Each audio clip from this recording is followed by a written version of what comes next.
Chapter 853. Once again, I'm trying to get monthly votes for Blackie's new book, Calamity Descends. What's the commander of Madara doing? Valerie, the knight captain of the 1st Cavalry Brigade, was also thinking about this question. She looked up and saw that the skeleton army was doing something strange on the other side of the battlefield.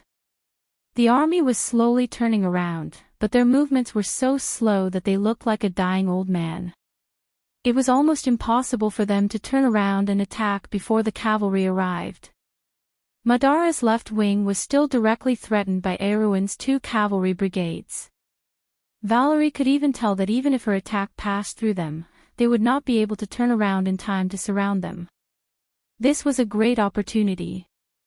However, Valerie saw that the skeleton army was spreading out, as if deliberately making a path for her.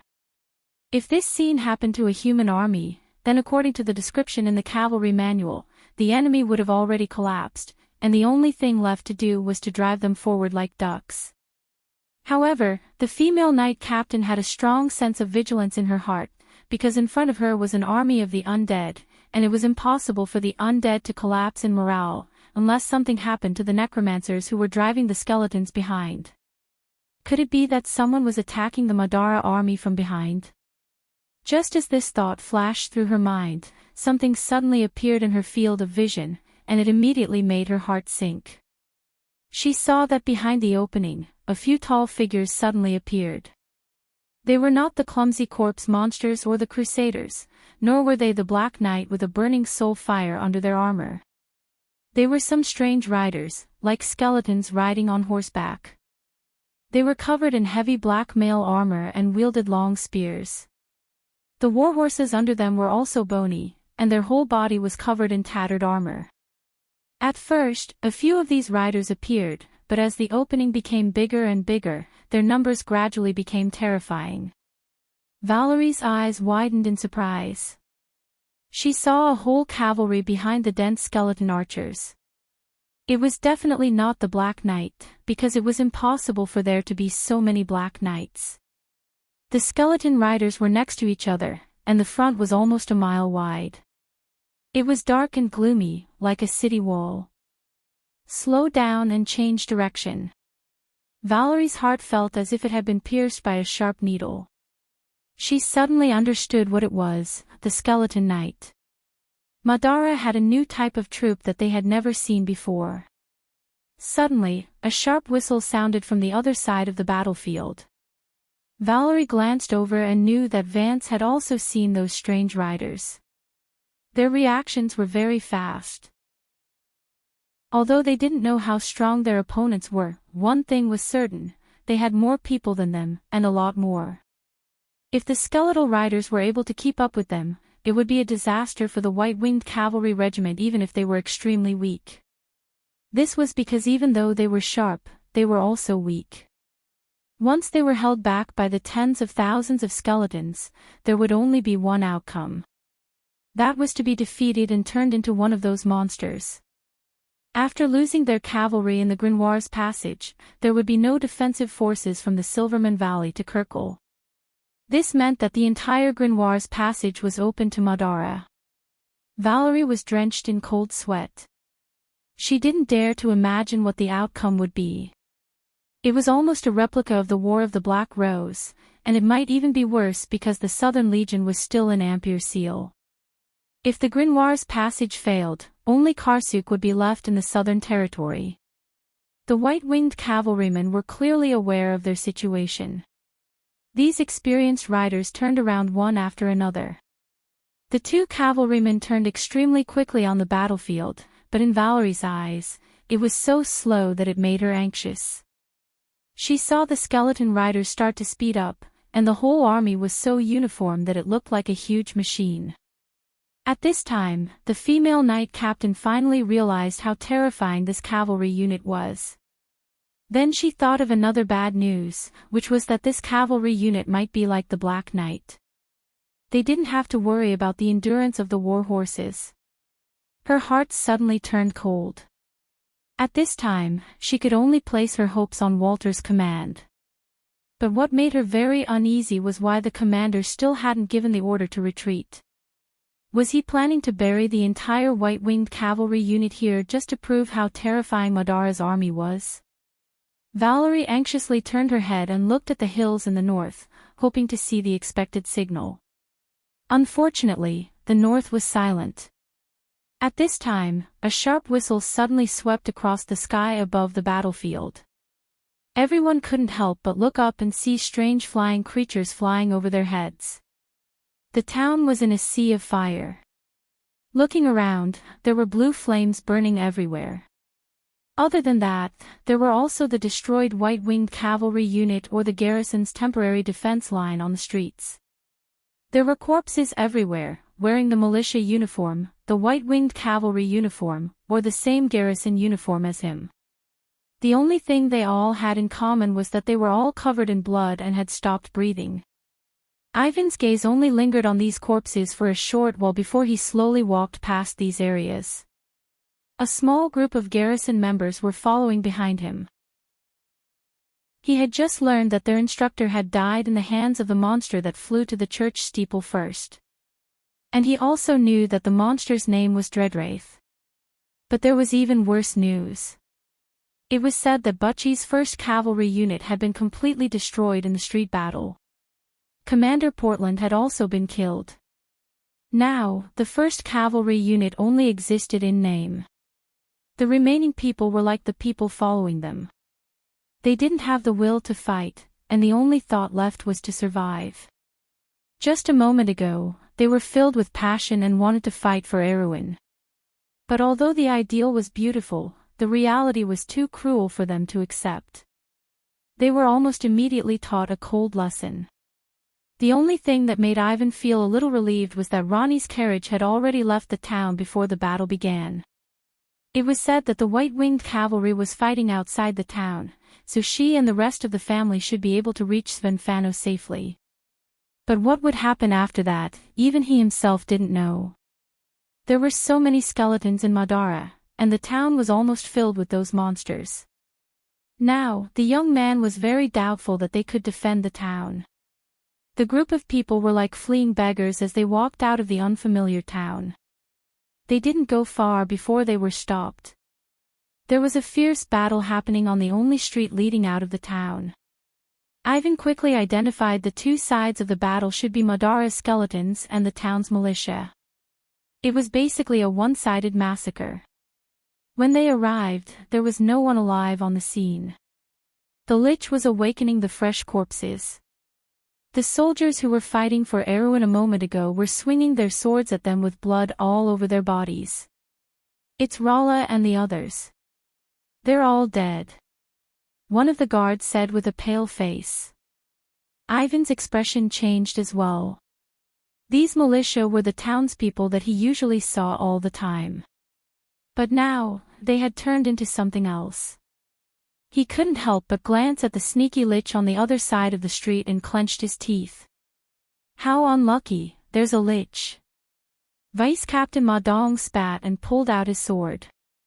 We have to think of a way to kill it so we can continue moving forward. You guys think of a way to attract the attention of those monsters. I'll go cut that guy. The Lich's power is on its staff. As long as I can catch it off guard and cut off its arm, then this battle should be easy. Ivan looked at him and felt that he wasn't so optimistic. Be careful. He reminded. Pay attention to this area. There were at least 3 to 4 small groups of militia. This is the only way out of the town. They're in charge of covering the rear. So what? The instructor told us that a Lich can lead 10 to 12 skeletons. It can't kill so many people. That's not necessarily true. Ma Dong shook his head. These militia have no fighting power in this situation. They're not professional soldiers like us. Ivan saw that Ma Dong didn't listen, so he could only shut up. He turned around and gestured to the others, indicating that they should attack together with him to attract the Lich's fighting power. The distance between the two sides was less than 50 meters. In fact, he wasn't too worried about a head-on battle because they had more people. The Lich could only summon 2 or 3 corpses in a short time. Ma Dong was right. The malicious fighting power in this kind of situation was greatly reduced. Sometimes, they could even be killed by a few skeletons because they were already scared out of their wits. But the skeleton archers hidden in the burning building caused them a lot of trouble. Almost half of their casualties were caused by these 2 skeleton archers. Fortunately, although the battle wasn't going well, at least the Lich's subordinates fell one by one. At this time, Ma Dong finally seized the opportunity.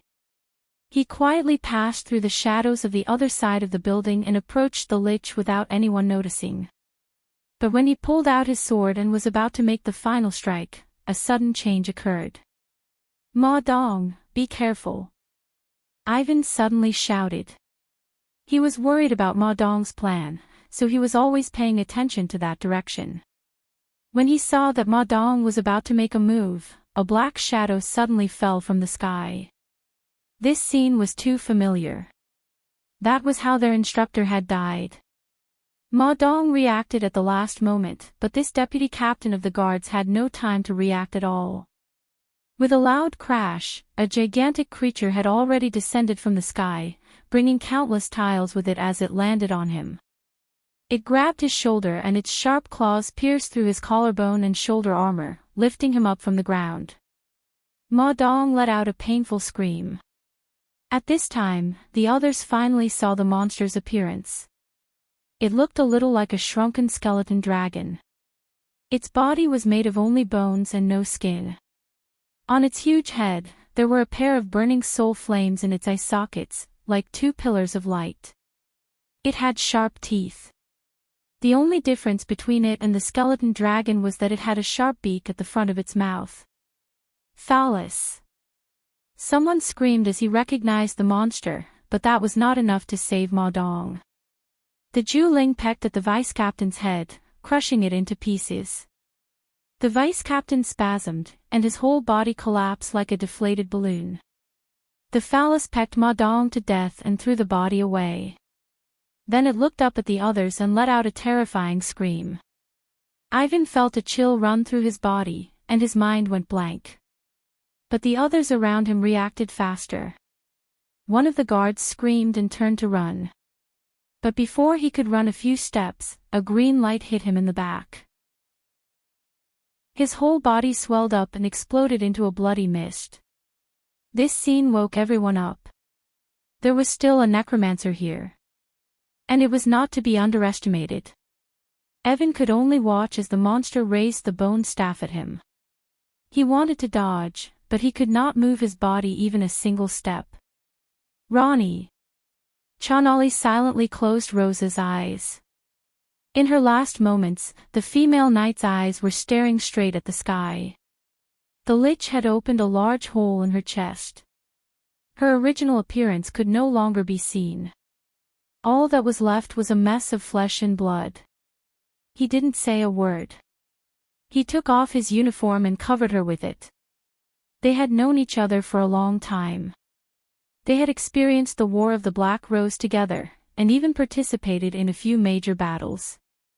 They were also veterans in the cavalry regiment, so they had the rank of sergeant. They thought this was just a small border conflict, but they didn't expect to be separated by life and death here.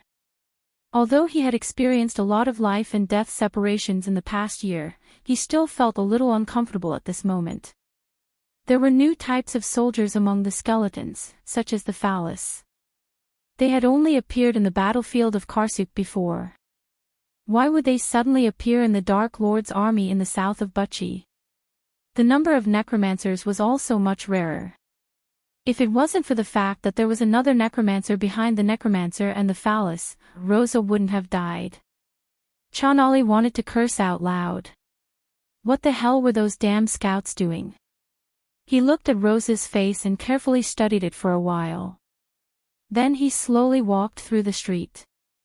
The street was full of broken corpses. Some of them were still intact, but there were 1 or 2 arrows stuck in their bodies. But he suddenly stopped. He saw a familiar face among the corpses. It was one of the young couple he had seen before. Pitiful worm. He thought, but still walked over. It's fate. At least you can die with dignity. He wanted to drag the boy's body down from the ruins. But when he held the boy's hand, he was shocked. There was warmth and a pulse. He's not dead yet. He suddenly reacted and hurriedly pulled the young man down. Then, he slapped his face with all his might. When Ivan regained consciousness, the first thing he saw was Shonali's blood-stained face. He remembered that he had seen this man before. He was standing with a female knight at the entrance of the city hall with an arrogant look on his face. I didn't expect you to die too. He replied in a daze. Dye your head, idiot. Chonali slapped him. Get up now. You're lucky. If you still want to see your little girlfriend, you better get up. I'm not dead. Evan seemed to wake up. Really? Tears flowed down his face uncontrollably. Chonali looked at the useless kid lying there in tears and couldn't help but want to kick him. But after hesitating for a while, he sighed and turned to look at Rosa. All right, you're a man. Show some courage. He reached out and pulled the boy up. There's no one left in the town. You know the way, right? Take us away from this damned place. Evan looked at him in a daze and hurriedly nodded. Valerie understood that the white-winged cavalry regiment was finished. But she still didn't understand why the deputy commander didn't react at all. Unless he had already escaped, but that was almost impossible. She looked on helplessly as the skeleton horseman pierced its own chest with its spear. All the strength in her body seemed to have left her body. She raised her head with difficulty and looked around. The skeleton horsemen's corpses were piled up in layers around her. But unfortunately, it was meaningless. I'm going to become one of them, she thought. Vance was dead, and so was Valerie. The remaining white-winged cavalrymen were scattering, but countless fear wraiths were killing their hopes of escape. The entire battlefield was now a horrifying picture. Specks of soul fire were pushing forward, and the skeleton army was chasing the remaining humans away. But they would eventually be caught, because whether it was warhorses or humans, they would never be a match for the undead in a competition of endurance. Evan stared at the scene in a daze. He had thought that the catastrophe in the town was just a part of the war. But now, it seemed that there was no more war, and only a massacre was left. Shonali's face was also gloomy. The white-winged cavalry regiment was finished. He knew this better than Evan, but he didn't understand why the battle had turned out like this. At least the 2nd and 3rd Brigades should have been able to escape. Even in the worst-case scenario, the 3rd or 2nd Cavalry Brigade would be left behind to cover the retreat, and at least one cavalry brigade would be able to escape. But now, it was all over. He could almost imagine that the only path left for Madara's army was the passage to Grimoires. The southern border was completely destroyed. Even the two of them might not be able to escape alive from the undead creatures that covered the mountains and plains. What should we do? Evan looked at the knight and couldn't help but ask in a low voice. The warhorse he was sitting on was Rosa's. He was not used to riding, but he had to get used to the current situation. Fortunately, he had learned horsemanship when he was in the garrison. Otherwise, he would have been tied to the horse. Go east, Shonali said in a low voice. The hills to the east are our only chance. There are still some bandits there. Hopefully, they will take us in, Chonali replied grimly. Bandits and bandits. Evan subconsciously looked in that direction. He remembered that there was a group of them, but they were the main problem for the militia and the patrolling cavalry. They had little to do with the garrison.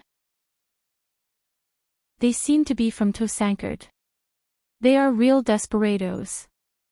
Will they take us in? He couldn't help but ask. Bandits or undead, you choose. Bandits, the young man answered without hesitation.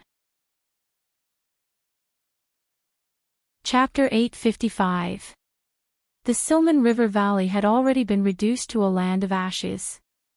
The night was still dark. Under the moonlight, the undead army had split into several groups as they marched along the rolling hills. Looking down along the riverbank, Owl Town was only left with scattered ruins and remains. Countless skeletons circled around the town, and monotonous cracking sounds echoed in the wilderness. Between the long lines, corpses were piled high. The liches were picking out the intact corpses and reviving them into warriors. The cold night wind blew from the direction of the mountain pass. It seemed to carry the eerie incantations that they chanted, making the atmosphere of the valley even more creepy. The blood staff stood alone in the night wind, still letting the cold wind tug at the corner of its ghoul robe.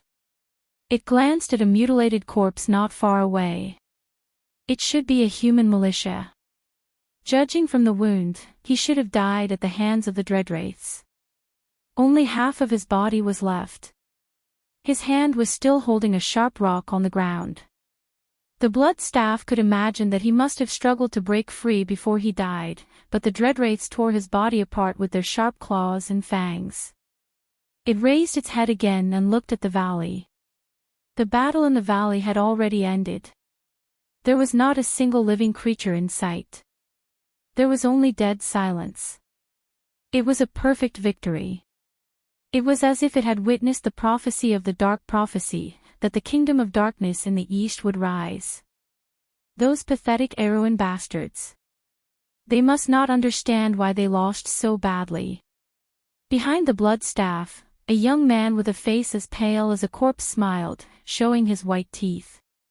He did not have fangs, nor did he have the ghastly fire in his eyes like the Black Knight. There were no psychic runes on his body, and he was not a necromancer. He was wearing a neat black suit, as if he had just returned from a funeral. He took a deep breath. The taste of magic in the land is so fragrant. If it was in the Sea of the Dying Moon, only a real lord would have the right to own such a territory. He looked at the blood staff again and shook his head regretfully. I really don't understand why you can't defeat such weak opponents. I don't understand. But such lowly fellows do not have the right to own such good land. This kingdom will only be left with tombstones and graveyards. The blood staff snorted coldly. These dark lords came from the Dead Moon Sea. It was said that in the east, where magic was barren, the strife between necromancers was even more ruthless. That was the land of 4 wars.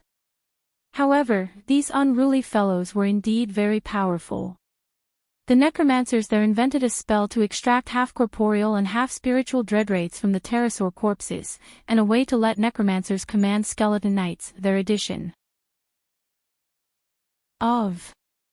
I heard that there is a White Lion Legion in the north of the human kingdom. I wonder how strong they are. The young man turned around and asked.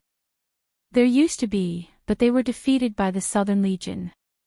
I heard that the little princess dismembered her brother's army. Today, the Legion is only in name to this kingdom. Erewhon's civil war between the North and the South had ended less than 4 months ago. The blood staff was not very clear about the details of the war. Even so, there were still many rumors about the losers who experienced the war that flowed into the Dark Kingdom. He chose to believe the story that most of the Dark Lords agreed with. Then it's not worth mentioning. The young man's scornful tone was carried far away by the night wind. Overhead, under the starry night, a dreadwraith was whistling through the night sky.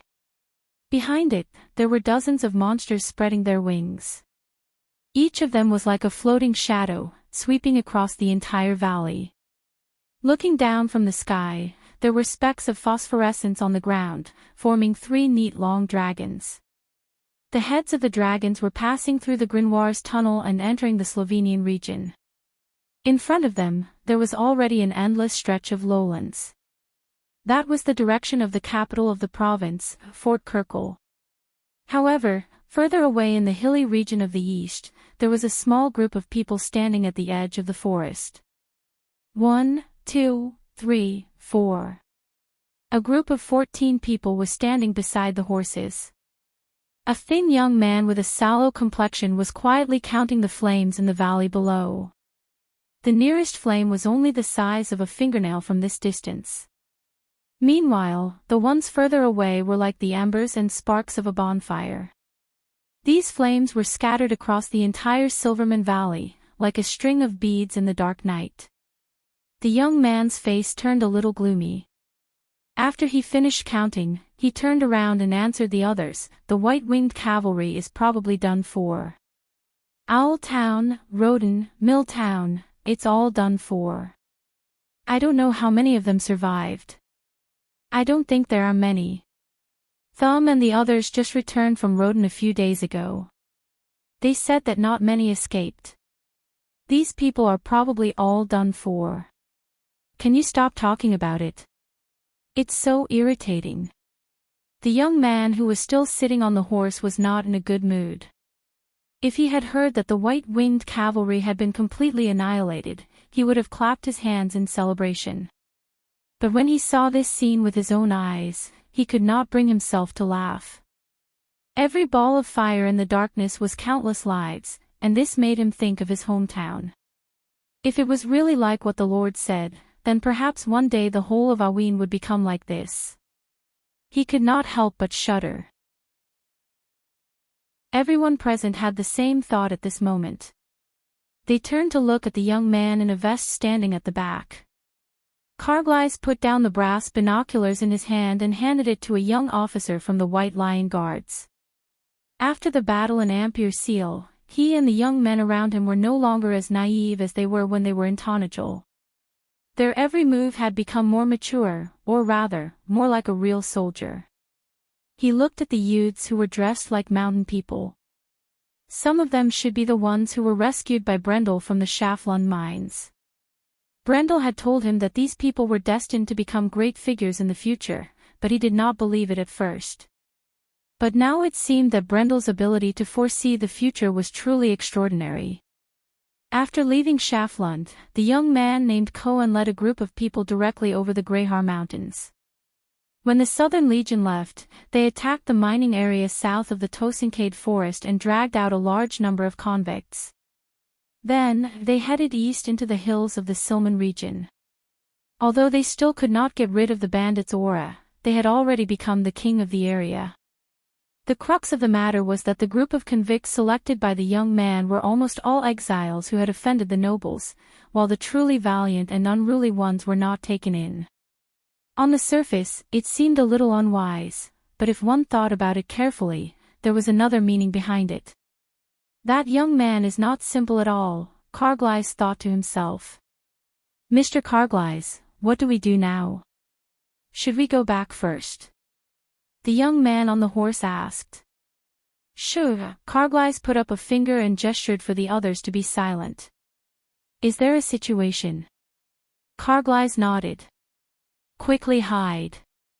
The group quickly retreated from the open area at the top of the hill into the forest behind them.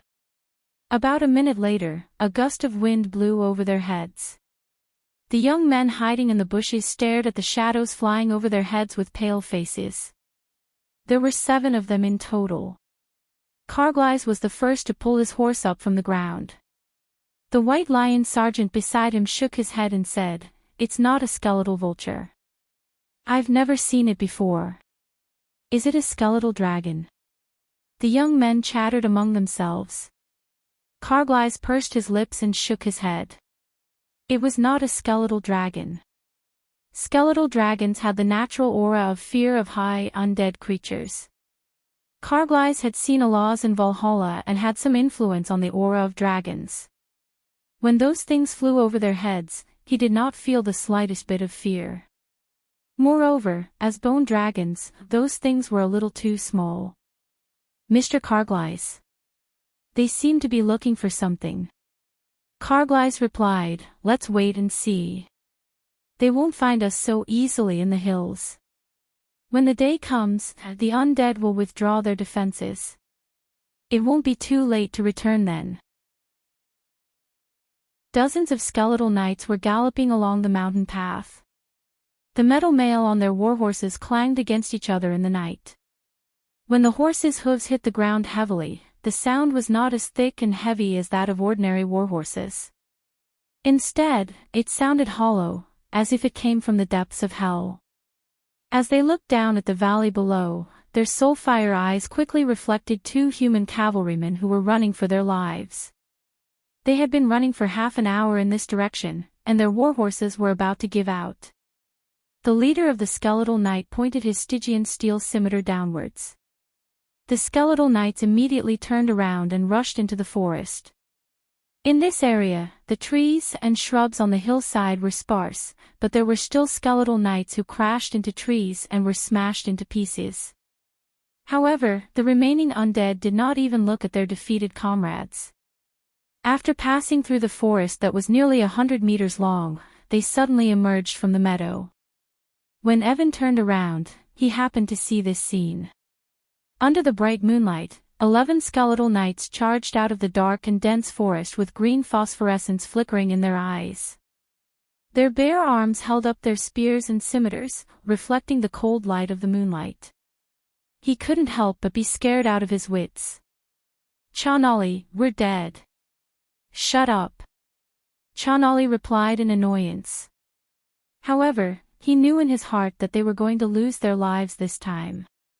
These damned skeletons did not know what endurance was. They would probably continue chasing until dawn. However, there was still a long time before dawn. After such a long time of galloping in the mountains, their warhorses could not last for that long. "Hey, kid!" he suddenly shouted. "What's wrong?"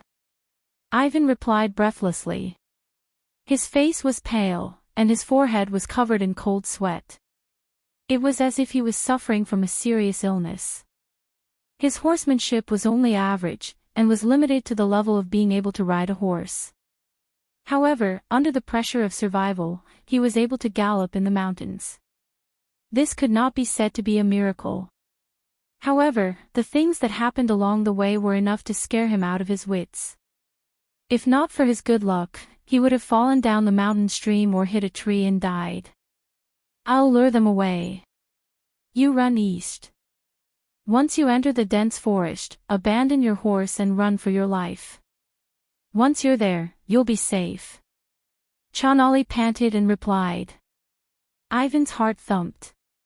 He looked at the back of the old horseman and almost cried. He quickly shook his head and said, "No, we'll go together. I was saved by you. How can I abandon you and run for my life? I can't do it." "If you can't do it, then we'll die together, idiot," Chonali scolded. "Let's die together then. Don't be stupid. We don't have to give them double the battle merits," Chonali scolded loudly. Then he muttered to himself, "All right, although the battle merits might not mean anything to them. Then I'll go lure them away. You saved me once, and I saved you once. We're even now," Ivan replied. Chonali glanced at him and couldn't help but laugh. "Don't joke around. With your horsemanship, it's already Mother Marcia's blessing that you're not dead yet. If you try to lure them away, you'll still die together." Ivan's face turned red, but he knew that Chonali was telling the truth. He couldn't say anything. "All right, you still have your fiancé to see, but I have nothing to worry about. I'll drag a few of them down with me. You can live on with me." The old horseman shook his head. "Listen up, recruit. Don't be so shy like a girl. I'm telling you, the lives I owe on the battlefield are more than the meals you've eaten. Now it's my turn to repay my old comrades. Go, live on." Ivan stared at him. He knew that the old horseman had made up his mind. He clenched his teeth and forced himself not to cry, but he couldn't make a sound. All he could do was nod. "That's right." Chonali seemed to be talking to himself. He suddenly drew his sword from his waist and shouted. He pulled on the reins and turned around to attack the skeleton knight. The young man seemed to have heard what he shouted. It was for Erwin. But following the sound of the wind, it sounded like a beast's howl. He turned around and urged his warhorse forward, but he saw Shonali's figure getting smaller and smaller. He rushed into the enemy's formation and cut down a skeleton knight with his sword. Then, he passed through them. Those simple-minded skeletons were obviously shocked. They quickly turned around and chased after Chonali. Soon, the two parties disappeared without a trace. But a few seconds later, he heard a faint shout coming from the woodland on the other side. "Damn skeletons, go to hell. Rosa." Ivan coughed loudly. He could feel a burning sensation in his lungs, but he knew that Chonali did not have much time left for him. The skeletons would soon catch up to him. He raised his head, trying to find the forest that Chonali had told him about. But all he could see was a wide meadow on the mountainside. It was flat. There were some sparse woods in the distance. But it was impossible to avoid the pursuit of Madara's undead. His heart was burning with anxiety as he urged his mount to continue forward. After circling around a large forest, an even more open grassland appeared behind the shrubs. However, at the end of the grassland, at the furthest end of his field of vision, there was a layer of something like a black carpet. "It's a forest." Ivan was overjoyed. But then he felt a bitter taste in his mouth. It was too far, at least a few miles away. He didn't know if his horse could last that long. Suddenly, the sound of galloping horses came from behind him. He sensed something and turned around. Indeed, he saw a few skeleton knights appear at the edge of the forest. There were 7 of them in total, and Chonali alone had killed 4 of them. Unfortunately, the remaining ones were not something he could handle. "No, I have to survive." Ivan gritted his teeth and said to himself. His life didn't belong to him anymore. He also had his fiancée and Chonali. No matter what, he had to give it his all. He clamped the horse's abdomen and stabbed the spur below the horse's abdomen. He wanted to increase the distance between them. But the monsters behind him were also as fast as ghosts. The distance between them was maintained for a few minutes. The forest was just in front of him. But at that moment, Ivan felt his body become lighter. It was as if a huge force came from behind him. He was thrown into the air and fell heavily on the meadow. He was dizzy from the fall. His body and arms were full of burning abrasions, but his mind was very clear. He understood what had happened. He grabbed the soil and got up. He looked back and saw his warhorse lying on the ground, foaming at the mouth. It was dying. Ivan couldn't help but scream. The forest was less than 100 meters away from him. He didn't expect to fail at the last moment. He tried to stand up and run forward, but he fell to the ground again as soon as he stood up. He rolled on the ground in pain. Then he realized that his leg was broken. "It's over." Ivan's heart sank. The horsemen and their skeletal horses were getting closer and closer. But he could only close his eyes and wait for death. But at that moment, a silver light flashed in the forest in front of him. This silver light caused Ivan to be slightly startled. Before he could react, he saw the skeleton knight that was charging at the front suddenly flip over and fall off its horse. On its bald skull, there was a slightly swaying feather arrow stuck in it. The cold light in the forest was just the beginning. Suddenly, dozens of black shadows jumped out of the forest. They were cavalries, but they were definitely not from the White Wing Cavalry Regiment. Because Evan had already seen those cavalries coming closer and closer, their armor was faintly sparkling under the moonlight. The heads of the male lions on the armor were shining brightly. The cavalrymen passed by him. Their hooves fell like rain. The youth was still in a dream. He vaguely remembered that he had heard of such an army before. "Soldiers, follow me and destroy these bastards." Karglai's roar echoed throughout the valley. Chapter 856. The silver moonlight shone through the dense foliage and sprinkled on the square, making it look as beautiful as it was during the day. Brendel stood on the balcony of the town hall, overlooking the quiet mountains and forests of the southern border under the night sky. 4 months later, Valhalla had completely formed the embryonic form of a small town. This towering tree was rooted under the mountains in the north of Schaflund, and the diameter of its shade was more than 1,000 meters, covering the city below. But now, the residents here were only the tree elves, the villagers of the Green Village, and some humans. Most of the humans were members of the Valhalla Wind Archers Guard. Another group of new residents were Kurluts, and the young men of the Folded Sword Squad also lived in the lower city. Valhalla's massive roots divided the city into 4 regions: north, south, east, and west. The Light Elves' newly constructed barracks was located in the western region. Looking down from the plaza, the western region was already beginning to take shape. The streets and buildings were divided neatly. Odin had to admit that as a descendant of the Rune Dwarves, he was quite capable. At the very least, he seemed to be born with a natural talent for city planning. The west region was mainly divided into 2 districts, the north and the south. There was a main street that ran across the entire west region, separating the 2 districts. In fact, this street ran through the city and circled around the lower city of Valhalla. Brando jokingly called it the Ring Highway, but other than him, no one knew what it meant. As time passed, everyone followed suit and called it the Ring Highway. The Ring Highway was also designed by Odin. It was modeled after the 2 rings of Valhalla, and he called it the Third Ring Highway. However, the design of the Ring Highway was not bad.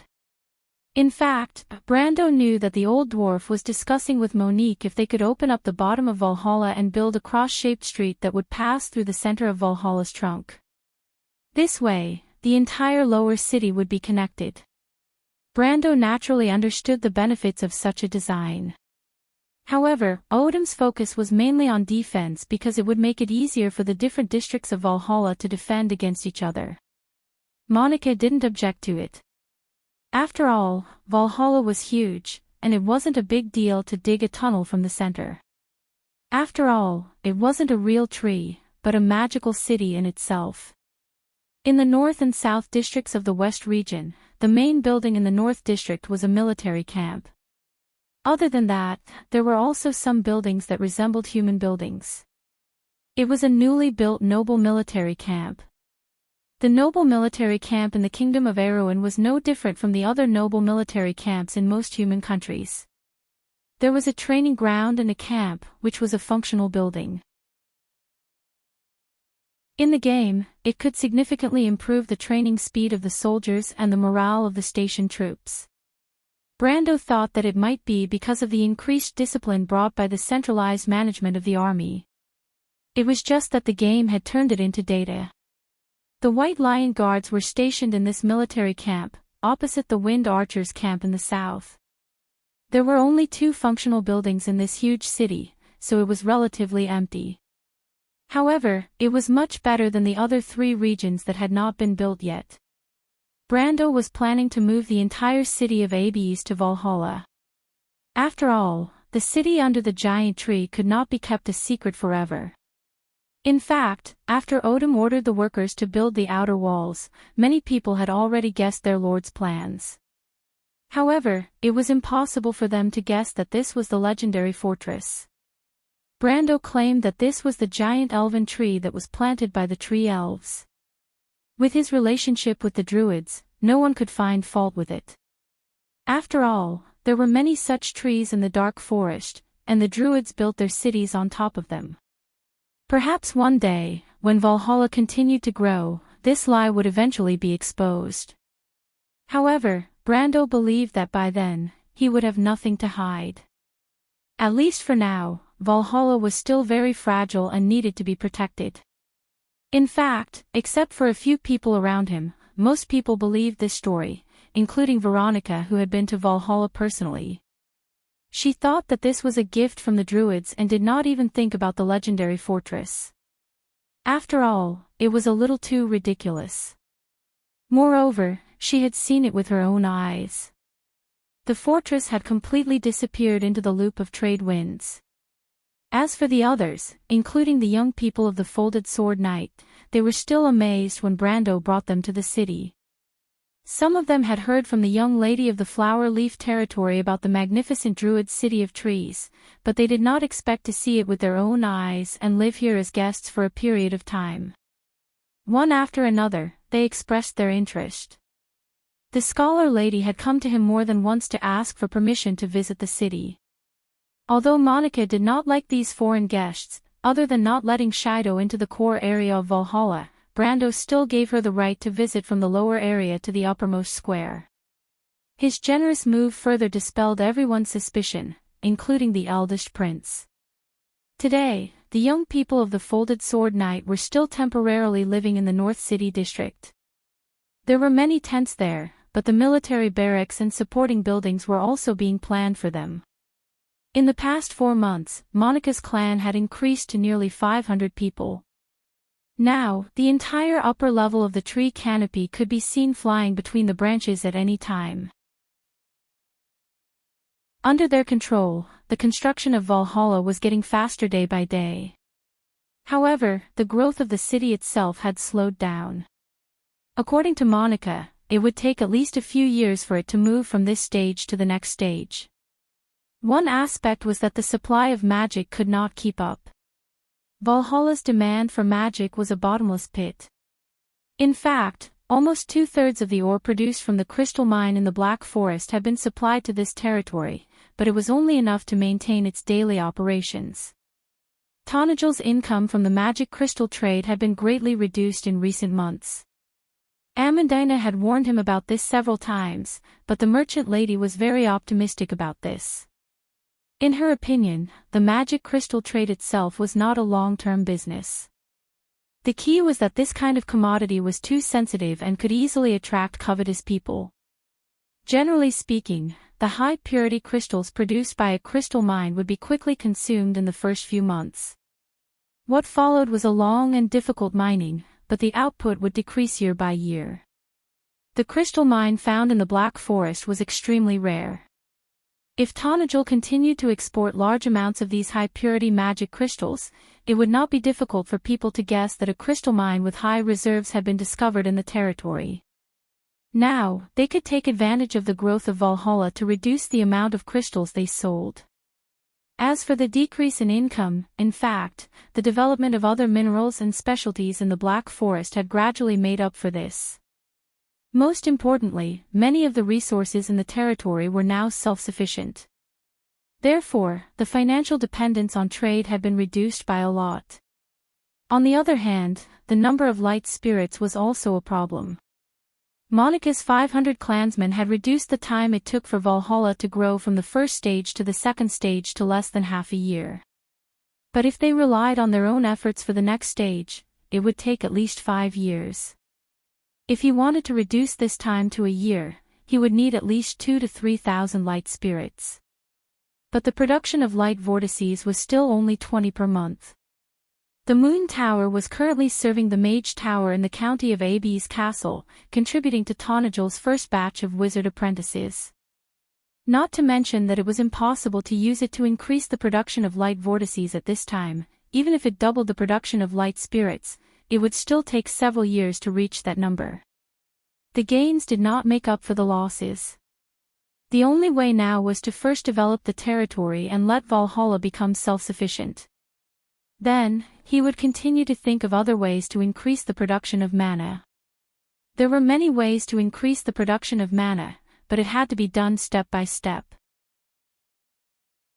Currently, the territory only had the Crystal Pool, Mage Tower, Light Vortex, and Moon Tower. But Brando knew of a few other advanced buildings that could greatly speed up the construction of the territory. But first, he needed blueprints, and second, he still needed more mana pools. While thinking about these thoughts, Brando took a deep breath and withdrew his gaze from the quiet city below. He turned back and walked back to the hall from the terrace. Valhalla's tree hall was much livelier than it was during the day. Except for Carglass, almost all the officers of the White Lion Guards were gathered here, and against them were more than a dozen sergeants of the Folded Sword Knight Regiment. Metasha, Hippamra, Amandina, the Shire, and several mercenary commanders stood on the other side. As his old subordinates and confidants, they formed a circle of their own. The remaining smaller circle was the eldest prince and Shido, as well as Lorena and her husband, and the little prince Haruz. What made Brando a little strange was that the eldest prince did not seem to intend to mix with the young men of the Folded Sword Knight Regiment. But he understood the other party's thoughts after a little thought. The other party did not seem to want to oppose him here. This was a statement. On the one hand, as a guest, and on the other hand, it was unnecessary because Lenoret knew very well that he, Brando, could not really control these people. These young people from Cruz were rooted in the Empire, and their families, futures, and future were all in that homeland. If Erwin was a behemoth like the Empire, it might be attractive to some people, but Erwin was just a small kingdom. He did not have to worry about these young men of the Folded Sword Knight Regiment being truly loyal to him, Count Tonajol. Therefore, there was no need for him to fight with these young officers. He was a member of the royal family and must maintain his detached status. His Royal Highness must be very clear-headed and had already figured this out. He understood that if he wanted to control this regiment of knights, he had to give him enough respect, because nominally, the Folded Sword Knight Regiment was also loyal to his Royal Highness. Although people with discerning eyes knew what was going on, this layer of skin between nobles was very important, and no one would take the initiative to tear it down. Perhaps even the young men of the Folded Sword Knight Regiment understood this, but they did not mention it. And it was precisely because of this that he had to act according to the rules. Veronica and Mangrove must have thought so as well, which was why they were relieved to hand these young men over to him. Brando suddenly realized that he had taken things for granted, but he shook his head. This was enough. He did not really intend to take these people into his pocket.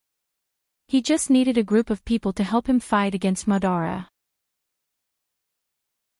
The country under the shadow of the East was growing stronger day by day, and the White Lion Knight Regiment that he cultivated could only be considered as an outstanding force in Erewhon. But compared to the next generation of talents that Cruz carefully cultivated, the Folded Sword Knight Regiment, it was still a far cry. The key was that he did not have much time left. He had to arm this army that belonged to Erewhon before the Second War of the Black Rose arrived.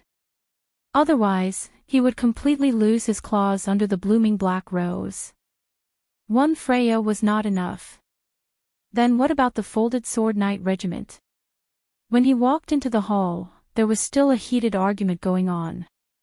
It could be said that it was extraordinarily lively. Both sides were arguing about whether to attack Count Randner or the undead of Madara first. Brando raised his head and looked at the huge map of Erewhon hanging on the wall. There was a red cross on the map where Silverman was located. The White-Winged Knight Regiment had been defeated. It was exactly the same as in history.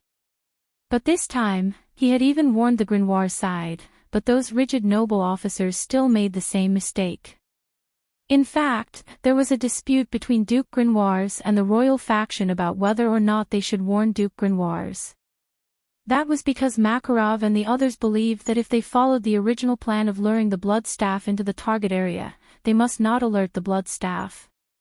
But if they did not warn the Grenoir side, the princess would lose the support of the people, and more importantly, the people of Silverman and Butchie would suffer heavy losses. In the end, the princess personally wrote a letter to the Duke to explain the matter. Brando felt that the reasoning of some people in the royal faction was ridiculous. A year later, Madara and Erewhon were both on guard against each other. If one side was preparing for war and the other side did not react, then it would alert the Blood Staff. After all, this was no longer the year of blossoms and summer leaves, but the last season of the Year of Swords. Unfortunately, everything that happened made him very angry. At the same time, he despised the old noble system of the kingdom more and more. The descendants of the ancient nobles were not worthy of their current status. He sighed. There was no doubt that the blood staff would head straight for Vero, just like in history. Even though it was in cahoots with Radner, its goal was different from Radner's. Its goal was to completely occupy Grimoires and Vero, cutting off Karsuk's connection with the rest of Awin. Only with such an achievement could it be justified in the eyes of Madara's supreme ruler and earn it a higher status. The blood staff should know that it had already caused Madara to be wary of it. If it did not take the initiative to attack, then it could only close its eyes and wait for death. However, Count Randner was different. His goal was to rely on Madara to secure a territory that could be defended and attacked. He had completely fallen out with the royal faction, and the best outcome he could hope for was to become independent from Erewhon and become a neutral autonomous region between Erewhon and Madara.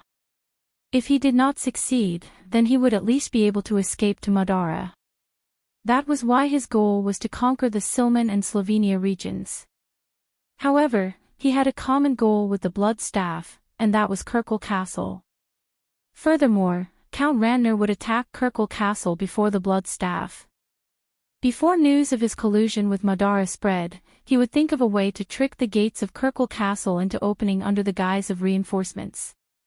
This was the most convenient method. Even if it was exposed, it would be easy to besiege Kirkle Castle. There was no longer any obstacle in front of the blood staff, and the nobles of Kirkle Castle would definitely order the Vermilion Legion to continue south from Brags to stop the undead army. At that time, the rear would be completely empty, and there would be no way to stop Count Randner. However, that was only an if. There were enemies that Count Randner did not expect waiting for him to walk right into their trap. The outcome of this battle was already decided, and the only thing left to do now was to plan how to make them fail. He interrupted his thoughts and came to Maynard's side. Maynard was studying a detailed map on the table. She noticed Brando's arrival and looked up at him, whispering, "You've become stronger after returning from the deadly tundra." Brando was slightly startled. This seemed to be the first time Senior had spoken to him in private after returning from the deadly tundra. He nodded and did not deny it. He had practically shared the experience of the final battle with Milos with Freya. Even though he did not know if the others would benefit from the experience, it was still a huge source of income for him. It was not inferior to the benefits he gained from the loop of trade winds. He had already raised the ranks of the Templar Knight and Mercenary to the peak, and there was basically no need for him to level up these two classes in the future. He had also unlocked the opportunity to become a Frostborn guard from Sabers, but he had not invested any experience into it yet. This was because there were many branches to choose from for high-grade classes, and Brando was still considering them. Maynard looked at him quietly and asked, "Did you leave Dark Kohua and Kind Kohua behind because of Ekis?" Brando was stunned for a moment before he realized that this was what she really wanted to ask. "Did you feel it?" he asked. "It's different from the game," the female knight replied. "The future of this world." Chapter 857. It was indeed different from the game. In the game, the huge labyrinth in the center of the deadly frost forest remained silent until the age of eternal darkness. Kohua and her sister died in the 7th expedition of the Silver Year players. It was the Fantasy Will that completed this feat, Erewhon's most powerful player guild at that time. The Year of the Forest was named after the rapid expansion of the Dark Forest on the border of Fanzan. Madara defeated the Wind Elves and reached her peak in this year. 5 years later, the Battle of the Oblique Forest broke out in the Year of the Horoscope. But in this year, another major event took the players' attention away from the destruction of Erewhon's small country. In the Year of the Horoscope, the holy war that lasted on and off for nearly half a century came to an end in the Whitestone Wilderness. In Ansta, the first war slate was unearthed, and then the players discovered the ruins of Agatha. Only 3 months later, the symbol of the Moon of the Harp, Ekka's third daughter, Misha, was killed. Brando suddenly remembered that the Moon of the Harp and Lyra were symbols of fate, and also the source of power for the Witches of Fate. Roman and her aunt once belonged to this branch of witches. He shook his head slightly. In the following year, in the year of the bright moon, the gloomy Moya and the indifferent Atlas were killed. In 7 months, it was Kurlut's most powerful player guild, the Bloodstream Guard, that completed these 2 kills. 5 years later, Mountain King Sherifang was crowned in the Ashen Stronghold. It was the year of the wolves awakened from dusk. In Saint Tassol, the residents of the Cloud Mountains witnessed the wolves devouring the moon. Then 5 dusk wolves descended one after another in Saint Tassol. In the autumn twilight, Song of the Nightingale killed the wise Triest in the wilderness of 4 realms. Echi's other 4 daughters, Whispering Girl Octavia, the beautiful Tadessa, the arrogant Agatha, and the hypocritical Castrinia were also killed one after another. These achievements were accomplished by the Consecration Guard of Saint Tassol, the Oak Knights, and the Dark Princess's Private Guards, which were the largest player guilds in Saint Tassol. As for the name of the last guild, there was no doubt that Princess Ramona had always been a superstar in Saint Tassol.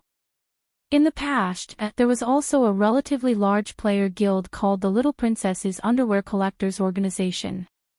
In the end, the Elven royal family couldn't bear it and directly declared it an illegal organization, and dispatched the royal guards to eliminate it.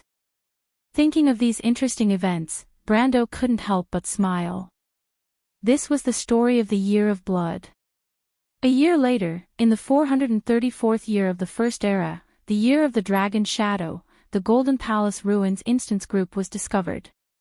In this instance, the most epic battle in history took place. In 10 months, the top 100 player guilds in Woned were all defeated because their enemy was the most powerful existence among Echi's 12 daughters, the arrogant Jean Hai. It wasn't until 2 years later that this legend came to an end. In the 436th year, the year of the Long Night, the arrogant Jean Hai was killed, and so was the taciturn girl Otis. In the 437th year, the year of the Running Wolf, Echi's youngest daughter, and also the most popular boss among the players, the month of the heretics, the flawless Timmies, was killed. After that, Echis appeared in the southern border of Erewhon, the White Mountain, the Great Glacier, and Erlanta. The final battle began, and the Sage of the Earth, Erlanta, reappeared. After 3 years of hard fighting, the players finally killed the Dusk Wolf in the Alkash Mountains. The next year, in the 440th year of the First Era, eternal darkness descended, and the Second Era began, and the Slate War came to an end. But now, there was a turning point in history at the end of the 376th year of the Sword. Milos disappeared, the labyrinth under the deadly frost forest was completely destroyed, and Ko Hua and her sister survived. More importantly, the news from the north made Brando uneasy. The Lion Men's Toquenin Fortress, the Cruz's border city of Voles, and the Wind Elves' port of Oscan all suffered devastating magic attacks at the same time. Now, all 3 parties were suspecting each other of who was the real culprit. Although the higher-ups were still suspicious, the destruction of the 3 cities intensified the conflict among the lower levels. Now, the forces of the Holy Cathedral of Earth, the Holy Cathedral of Fire, and the Holy Cathedral of the Wind Empress were basically sitting on top of a barrel of gunpowder, waiting for a spark to explode. The news revealed made Brando feel heavy pressure, so it could only mean one thing, and that was that the holy war that really began in the year of the White Griffin in history might be brought forward. And after that, the future of this world would return to chaos, and his advantage of foresight would no longer exist. History finally returned to its original point at this moment, as if all its participants were pulled back to the same starting line. Because of this, Brando felt a deep sense of urgency. The advantages that Erewhon had accumulated over this period of time were far from enough. In fact, this ancient kingdom had no advantages at all, and it only recovered some of its previous disadvantages. But it was still very small and weak. Although it had connections with the dragons and the Bugis, and the situation in the country was much better than that of Erewhon in the game, it was far from enough. A lot of things have happened in the Deadly Tundra, and it is indeed not the same as the history in our memory. But Echis is still far away from us, and I am more worried about the present. Ko-Hua manipulated the will of Milos to attack Voles, Toquinen, and Oskin with the divine judgment. Now the borders of Toquinen, Cruz, and Saint Tossol are in turmoil. I don't want to let Ko-Hua, especially the dark Ko-Hua, leave because I am afraid that she will reveal what happened that day, Brando replied. I'm afraid it's not just that. Do you think that they are the key to the turning point of the future? According to what we said, in the game, I still remember some details in the dream. Characters like Ko-Hua, according to the dream, are called NPCs. In such a large-scale plot, they must be the key points of the plot. Brando, do you think that you can take advantage of it? Maynard asked in a low voice. After the conversation in the deadly tundra, she gradually no longer rejected the memories in the dream. Brando was shocked. He suddenly realized that he might have such a plan. It was purely a subconscious habit in the past, but it was not necessarily for the sake of benefits. It was purely to control the variables within the scope of his control. He faintly felt a sense of insecurity in his heart. This feeling had become more and more obvious since he came to this world. Sometimes he wondered why he returned to the end of the year of the 375 year of the year of blossoms and summer leaves. Was it just to save Erwin? Then what was the prophecy about the dark dragon that followed him like a shadow? He subconsciously glanced at the corner of the hall. The witches were sitting there, whispering. They seemed to have recently learned about the identity of the Roman, and they respected him even more. You are very uneasy. Maynard replied, actually, there's no need for that. Just do what you did before and do your best. I believe you can do it well. Brando turned around and looked at her in surprise. This sentence did not sound like it came from the mouth of a female knight.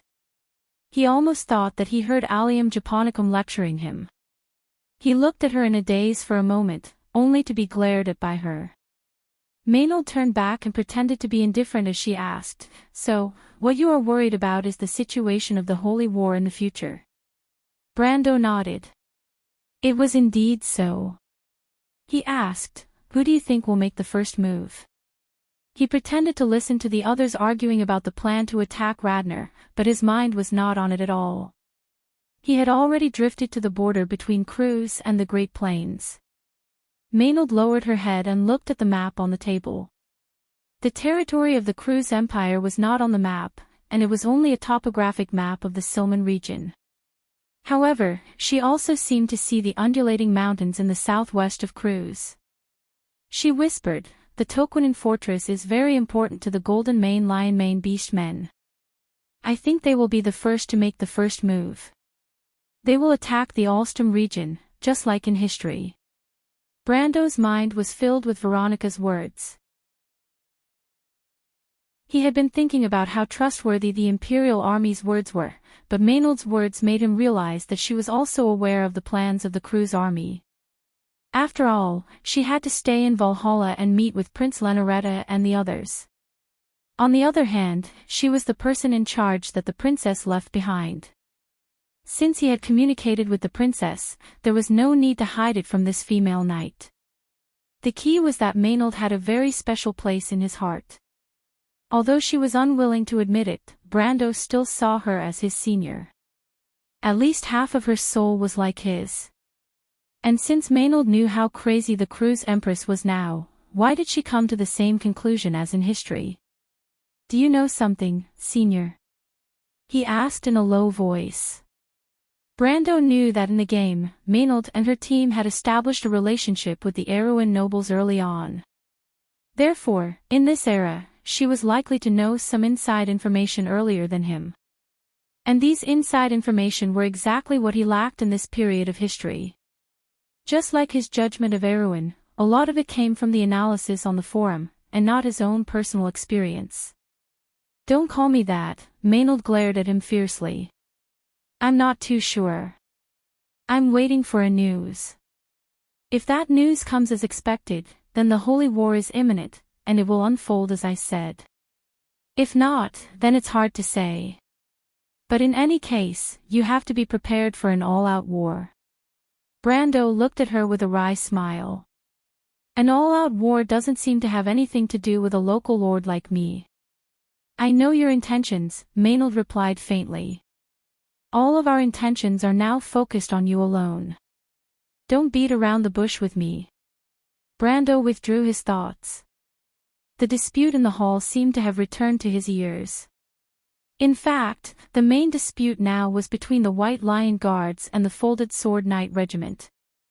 Rather than discussing the way to attack, it was more of a dispute between Cruz and Erwin, which made him a little disappointed.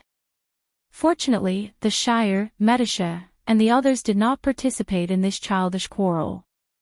Even the mercenary commanders who followed him first, Reto who came from Menta, appeared to be much calmer. Coden did not say a word.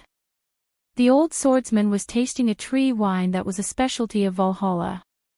Even though he was not as sharp as the young ones, he could more or less understand Coden's temperament. In fact, he did have a plan, but he wanted to test the young ones in Tonajol. Unfortunately, the results were a little disappointing. The young lions of the White Lion Legion had the same thoughts as most of the people in Erewhon. They believed that the focus of this war was on Count Randner and not Madara. In this regard, even the young officers of the White Lion Legion were more radical than the young ones under him. The young ones from the north paid more attention to Madara, but the natives of Tonajol did not seem to care about the Roman Black Rose at all. But Brando knew that he could not blame them. After all, the only impression they had of the skeletons was the confrontation half a year ago. In fact, this had nothing to do with outstanding ability. It was purely a difference in knowledge. But Brando was still slightly disappointed because compared to them, the young men in Cruz were indeed much better, especially the second son of Lord Loston, Little Pero, and the knight Brund by his side. They were not inferior to Loka and the others. If only the outstanding cadets of the Royal Knight Academy were here. Unfortunately, they still had to go to the north to complete the work of the White Lion Legion. This idea was completely unrealistic. From which direction to attack, and how to attack, depends on the purpose of the war. Little Pero's voice was not loud. After taking off the bearskin coat, he looked particularly thin and weak, as if a gust of wind could blow him down. Isn't the purpose of this war to eliminate internal strife and restore stability to the south of Erewhon?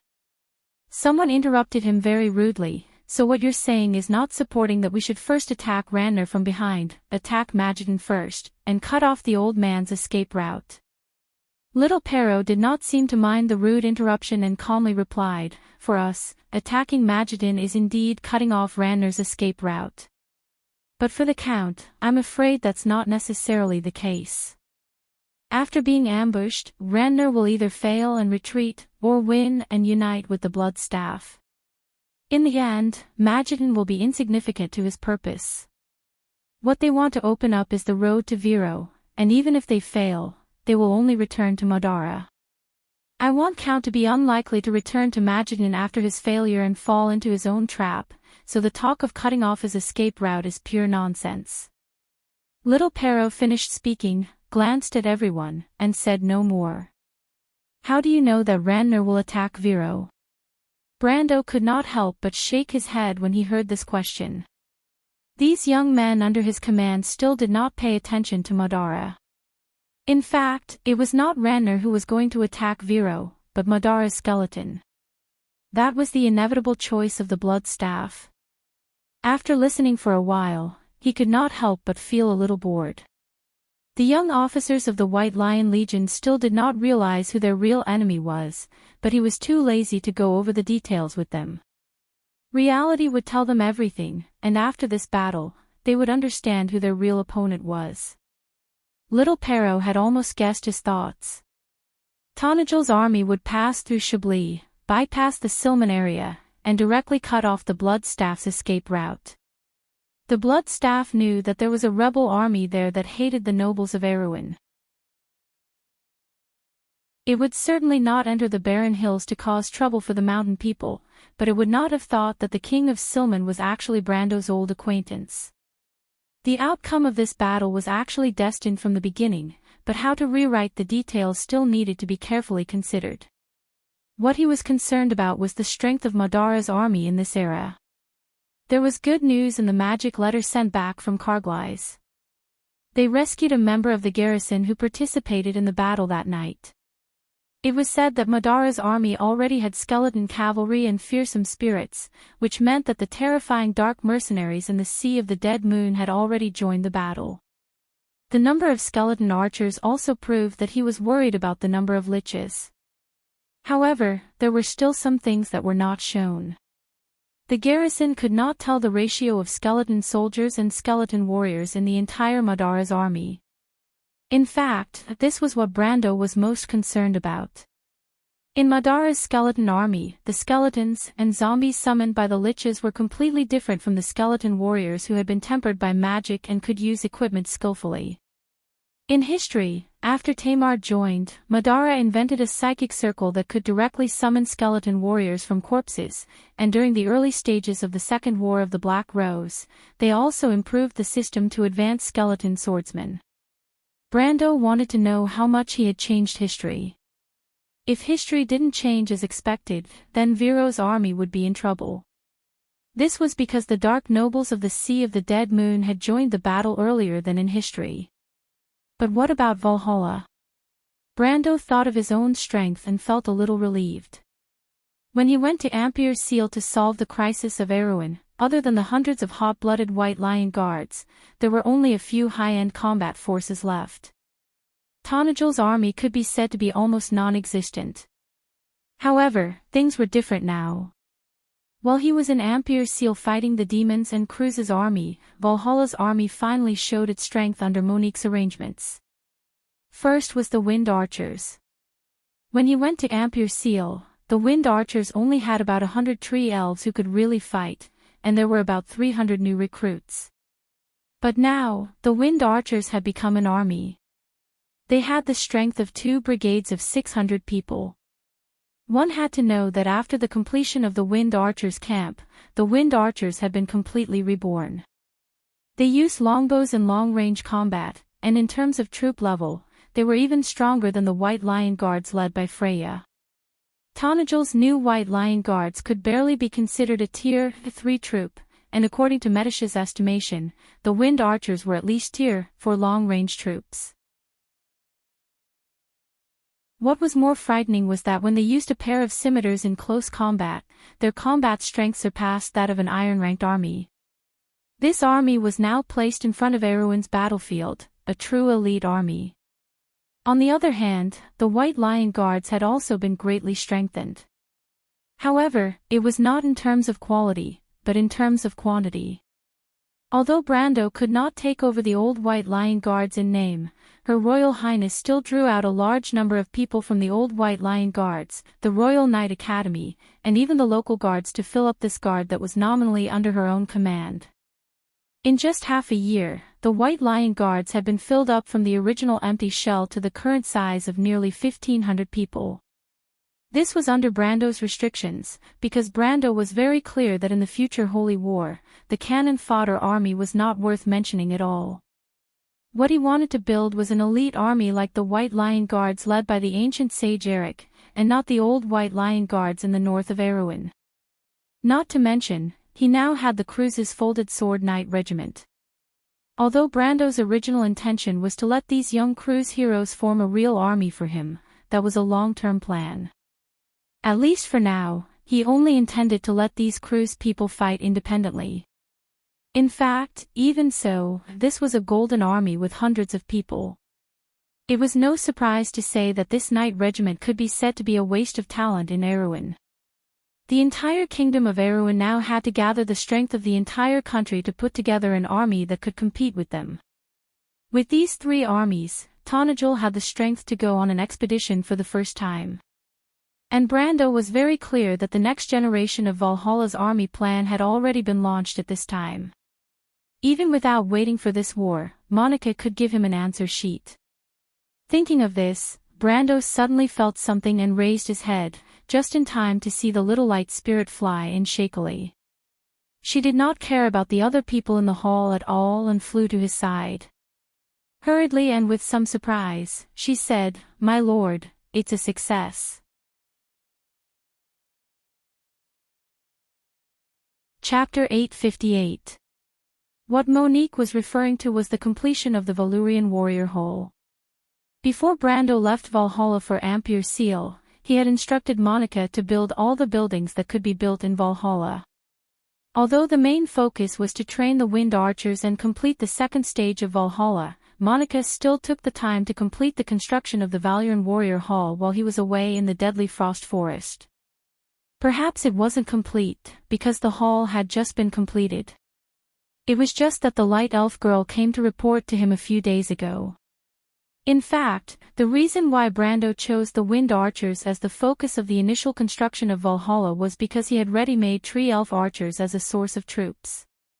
On the other hand, Valhalla didn't have any information about the Valyrian warrior hall. It was unlike the wind elf archer camp and the tree nest, which had a clear description of the types of troops produced, how to train them, the price, and the resources required. However, the description of the Valyrian warrior hall only had one sentence: it was a functional building. Brando had only seen this description in auxiliary buildings like the Wizard Tower, the Moon Tower, and the Crystal Pool. These buildings usually had to be built by the players themselves before they could figure out their uses. However, the Valyrian warrior hall sounded like a training building similar to Erwin's noble army camp. The fact that the description was so vague made Brando feel very strange. However, at the time when Tonajol was just being built and was about to face a possible war, Brando didn't dare to test his curiosity on such matters. Thus, he chose to build the Wind Elf Archer camp, which was more reliable. However, this didn't mean that he wasn't curious about the Valyrian warrior hall. In fact, as a player, he was dying of curiosity. And today, his curiosity could finally be satisfied. When Monica came to report to him, her gaze was clearly a little evasive, which made him feel that something was wrong. The first layer of Valhalla was formed during the first stage of the World Tree's growth. This ring spiraled upwards to the plaza area at the top of the tree. It could fit 3 to 4 carriages side by side like a wooden street. Currently, there weren't many buildings on the ring, and there were only a dozen or so elven archer towers. These archer towers seemed to have grown out of the tree trunk, and their bases were tightly connected to the wooden street. Between the archer towers and the archer towers were connected by long walls of vines. These vines were about the height of a person's chest, similar to a parapet with thorns on one side. In addition, there were many ancient tree-like structures between the archer towers. These ancient tree-like structures had human faces on their trunks. Most of the time, these trees had their eyes closed, and only occasionally would they talk to the patrolling tree elf archers. These were the tree burrows, and their roots were actually the root guards that covered the entire Valhalla. Currently, there were more than 220 tree burrows in Valhalla, and more than 2,000 root guards were enough to guard the entire upper layer.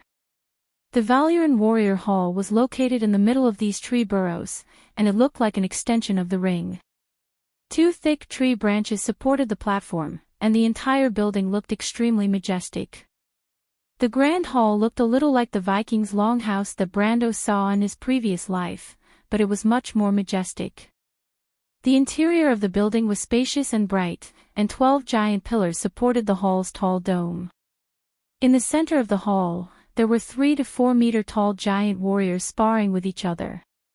They held spears or heavy swords in their hands, and sparks flew everywhere as they fought.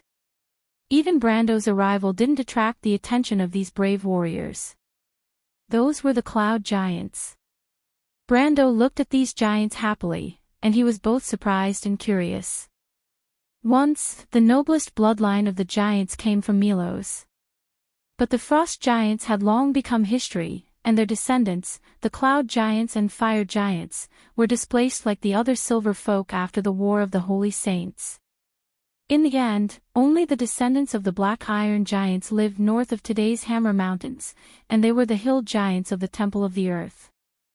Legend had it that the fire giants were both warlike and tyrannical, but the cloud giants were a legendary race that was no less glorious than the silver elves. They lived in the sacred mountain of Storm's End, and were a tribe that adhered to tradition. In the War of the Dusk, the cloud giant king picked up a human baby and raised him. This human baby later became history's most famous hero, the Azure Knight. As for the legendary cloud giant tribe that the Azure Knight grew up in, it was a mystery whether here or in the game. In fact, this was the first time that Brando had seen these giants with his own eyes. Their skin was very white, and they were different from the barbaric appearance that people imagined. The cloud giants, whether they were warriors or craftsmen, were all wearing exquisite armor or gorgeous clothes. Most of them had sideburns, but the sideburns were very clean, and each of them was like a character from the Greek mythology of the previous world. Their eyes were light blue, like gemstones, and their hair was made of gold, shining brightly. The weapons in their hands were etched with beautiful patterns, but they were still so sturdy that they were not afraid of sparks flying when they collided with each other. When Brando, Monica, and Princess Medisha passed through the hall, the cloud giants noticed their existence and stopped to look at them. A giant wearing a white robe with golden edges walked out of the crowd. When he saw Brando, he probably recognized his identity and bowed to him. "Honorable Lord, I am Babu, a craftsman from the people of the cloud. It is an honor to be of service to you." The giant replied with a gentle voice, looking gentle and polite. But even so, Brando could still feel the extraordinary aura of the other party. "Hello, it is also my pleasure," he replied. "Are you heroic spirits?" "He is Babu, Lord." Medisha exclaimed in a low voice, "He is the most outstanding craftsman in the history of the cloud giants." "Ah!" Behind him are Gorju, Estrid, and the king of the forges, Aftirodi. They are all the most outstanding craftsmen of different eras. My God, they are all in Valhalla. Other than Babu, Brando did not know any of these names. But other than Babu, the legend of Gaia using his hand to forge the azure lance was a myth that most people in Wonde were familiar with. He was the greatest craftsman in the history of the cloud giants, and could even be crowned as the craftsman of God. As for the others, Brando understood from Medisha's tone. They were all at least on the same level as Babu. There are not many people in the modern world who can recognize us. "Little girl, can you tell me your name?" Babu asked. "Medisha, I am a silver elf, Lord Babu." Medisha replied respectfully. Brando had never seen her show such a humble side, even in front of him. "Oh, silver elves, I have heard of you."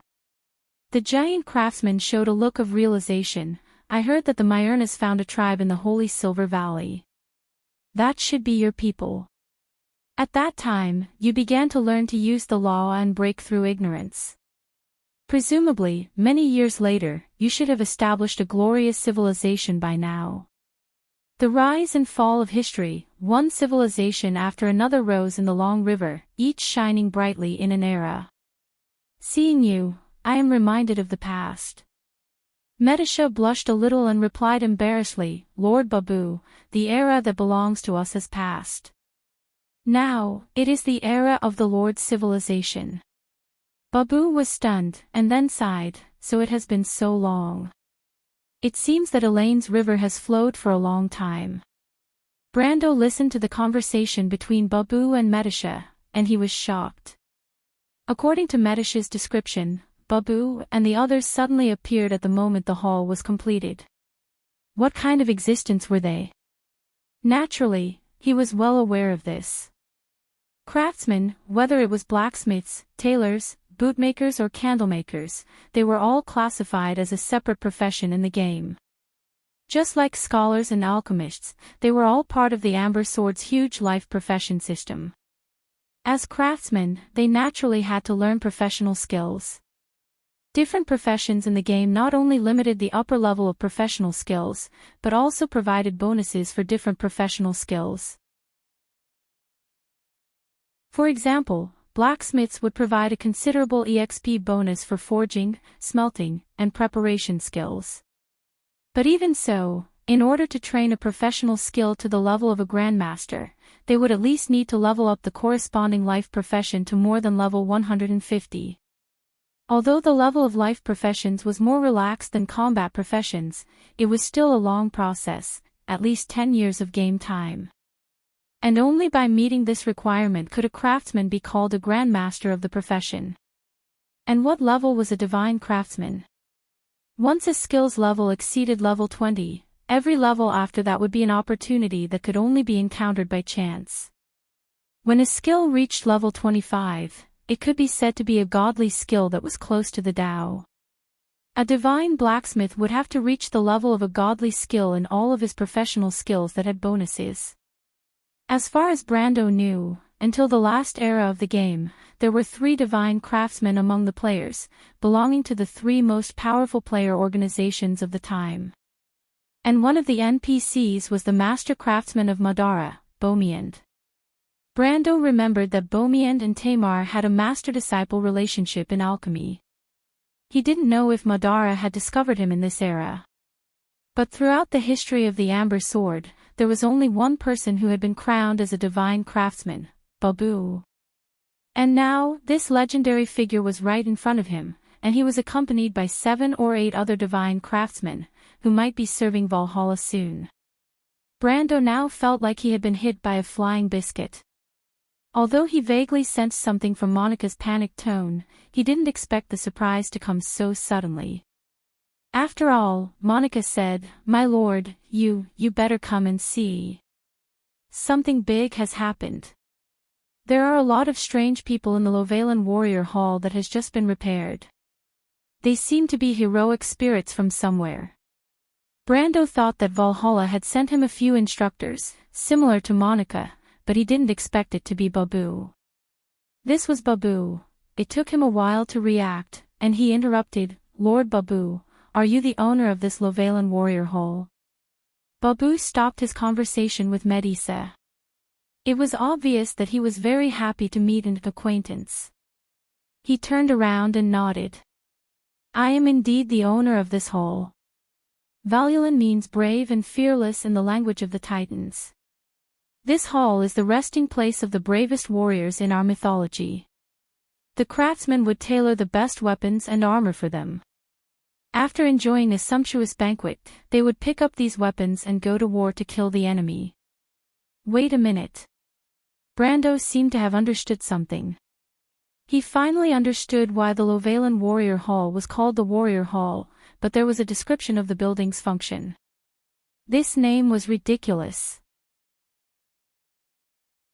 He couldn't help but raise his head and ask, "Lord Babu, you mean, this is a blacksmith's shop?" Babu nodded again. "You can say that." Brando was not disappointed at all when he heard Babu's answer. In fact, he was very excited. He couldn't help but ask, "You mean, you will be staying in Valhalla to forge weapons and armor for the warriors of Valhalla?" "Of course, my lord. Valhalla is the final destination of us heroic spirits, but I never thought that it would be able to see the light of day one day. It is our honor to be able to contribute to this place." Brando took a deep breath when he heard this. He was so happy that he almost jumped up. If this was in the game, he would have done the same. What a joke, this was a divine blacksmith. The divine blacksmith, the most legendary blacksmith in history, and 7 or 8 similar characters. With them as blacksmiths, what would the future of Valhalla be like? Brando could already imagine an army fully armed to the teeth, with even their underwear being fantasy-grade equipment, rampaging across the continent. His mind was filled with thoughts of, "I am already invincible," but after being "my lord" for a while, especially under Amandina's condemnation, he finally calmed down a lot. He held back his excitement and asked, "Then can I let you forge armor and weapons for my army?" "That is my duty, my lord." "Great," Brando blurted out, "what materials do you want?" "Just tell me, please help me forge 100 sets of fantasy-grade archer armor and longbows. If you can rush it, that would be even better." In his imagination, this was nothing to Babu and the others. They were all genuine divine blacksmiths, and one of them had even forged a real divine artifact, and not a third-rate divine artifact, but the azure lance. Getting such a divine blacksmith to forge fantasy-grade weapons and armor was not much more difficult than ordinary blacksmiths to forge white plate armor. As long as there were enough materials and magic crystals, they could create standard fantasy equipment like a game. Brando once saw a divine blacksmith forge fantasy armor with his own eyes. Although it was not standard armor, the high success rate of 87.3% still left him dumbfounded. For fantasy-grade equipment, a failure rate of less than 12% was completely acceptable. No, Brando shook his head, it should not be acceptable, it should be a big profit. But unexpectedly, Babu shook his head for such a simple matter, this. I'm afraid it's not possible. Why? Brando was stunned, is it because there's not enough time? No, the divine blacksmith shook his head again. It's because it can't be done. Can't be done. Brando asked in confusion, how is that possible? You are the legendary divine blacksmith. Babu smiled bitterly and shook his head, my lord, that was in the past. Now our power is closely related to the power of Valhalla, and Valhalla is now just a newborn territory, so our ability and experience level are actually still limited to a very low level. Ha! Brando did not expect that he would have to face the cruel reality right after he had a beautiful dream. He suddenly realized that Valhalla was also a part of the Amber Sword's game system. If it was still in the game, it seemed unlikely that a new lord would be able to get a divine blacksmith or something like that, and a group of them at that. It was indeed a bit illogical. If others knew about it, wouldn't it be a mess? He thought for a moment and understood that Valhalla was a territory with great potential, but this potential referred to the potential for future development. One day, Babu and the others might indeed return to the level of their peak with the growth of Valhalla, but that was a day after all. After Brando woke up, he completely calmed down. He understood that the so-called one day must be quite a long time ago, especially with the level of consumption of Valhalla. Perhaps one day it would become the world's most legendary fortress, but before that, it must have consumed a legendary number of resources. This design was in line with the consistent style of the Amber Sword game. It was a perfect fit, giving you a tempting pie, but also telling you to take one step at a time. You can't eat a fatty in one go. He was stunned for a long time before he had to accept this depressing reality, and couldn't help but ask a little dejectedly, then Lord Babu, may I ask what level of ability you have now? About the same as the two masters under you. Babu replied. Brando was startled, and then he saw the two master craftsmen, Tamar and Bosley, among the giants. They were one step ahead of him, and it seemed that they were already here when the light spirits finished this haul. Now they were like fish in water, after all, most of the people here were their peers, and they were also legendary seniors. It was rare that they were limited by Valhalla's power, and now these legendary craftsmen were about the same level as them. Otherwise, with their standards, they would only be able to act like elementary school students in front of these people. However, he didn't expect Babu and the other standards to be so horribly limited. It was polite to say that their standards were low. Tamar might be famous in the future, and could be considered a quasi-divine craftsman, but to be honest, he could only be considered a talented alchemist. Bosley was indeed a master craftsman in the past, but after being locked up in Grodden's dungeon for so long, he had already slipped. He was now on the same level as Tamar. He was outstanding in Tonajol, and even in the whole of Ranner, but in Erewhon, he could only be considered a first-rate craftsman, and not the best. In the whole of the Holy Cathedral of Fire, Fanzan and Saint Tassol, there were innumerable masters like them. Brando originally thought that he had obtained a group of god-level talents, but he didn't expect that it was only a group of first-rate craftsmen. Although their future potential was unknown, the future was too far away. At least for now, he was depressed. This was the difference between dreams and reality. P.S. I went to get vaccinated, so I was delayed a bit. Feel free to update more to make up for it.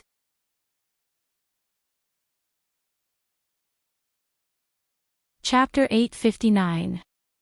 Brando was depressed for a moment, but he was happy again.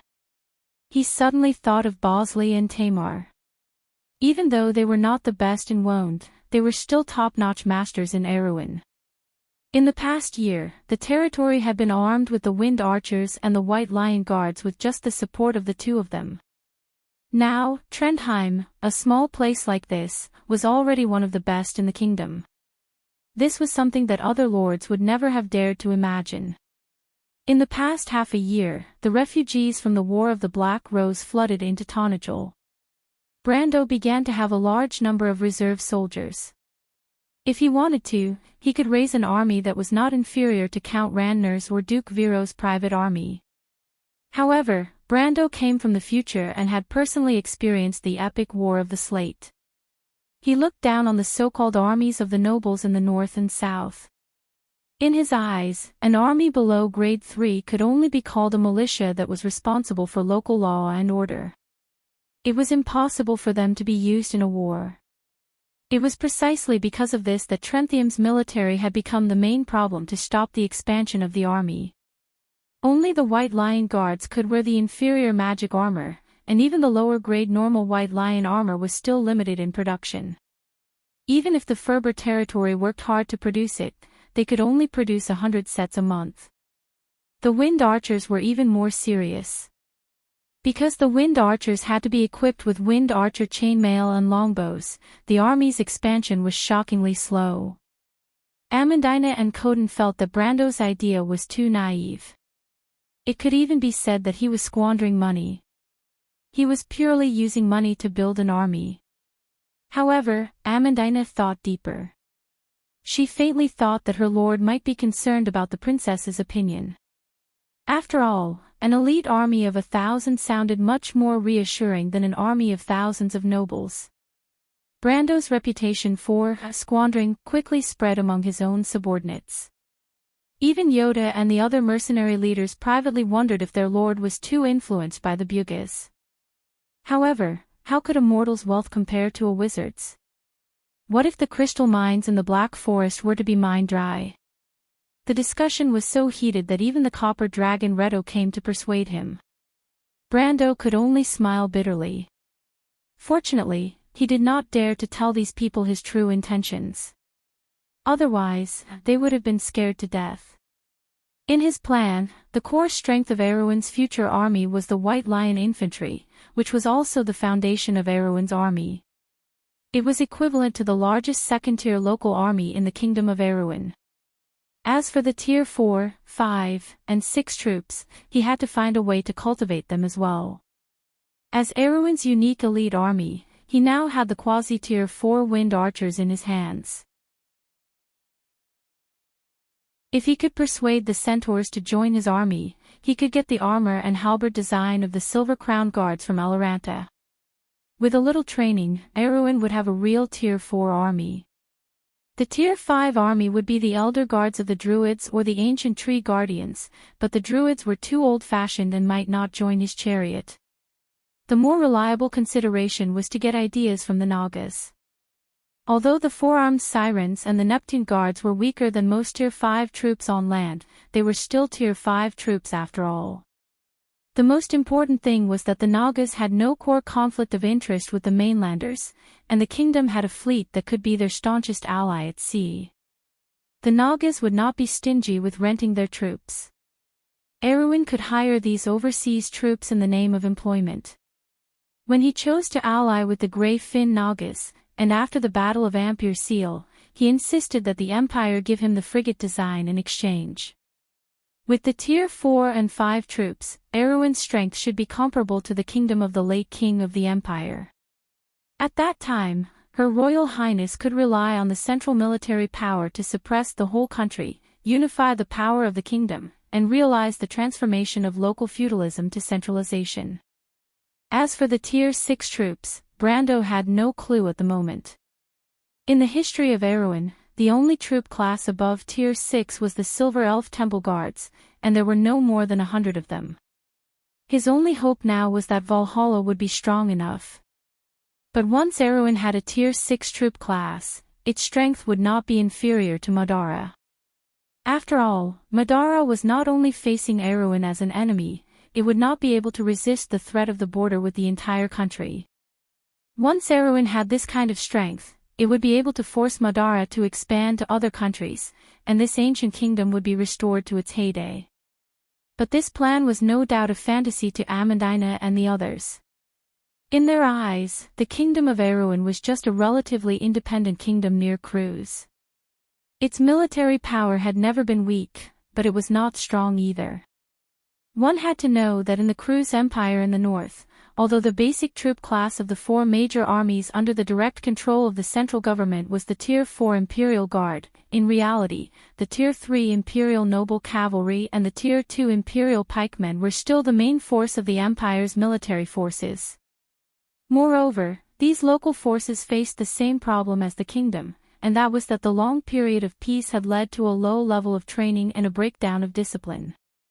Apart from a small number of border regions, most of the Empire's military forces had more or less such problems. In the evaluation of the Holy Cathedral of Fire, the Imperial Noble Cavalry's combat strength had fallen below the limit several times in the past 2 years, and was on par with the Tier 2 troops of the Empire. Of course, the Empire also had the Tier 5 Pegasus Knight, the Tier 5 Grail Knight, the Tier 6 Sword Crusader, the Tier 6 Holy Oil Knight, and the Temple Ascetics.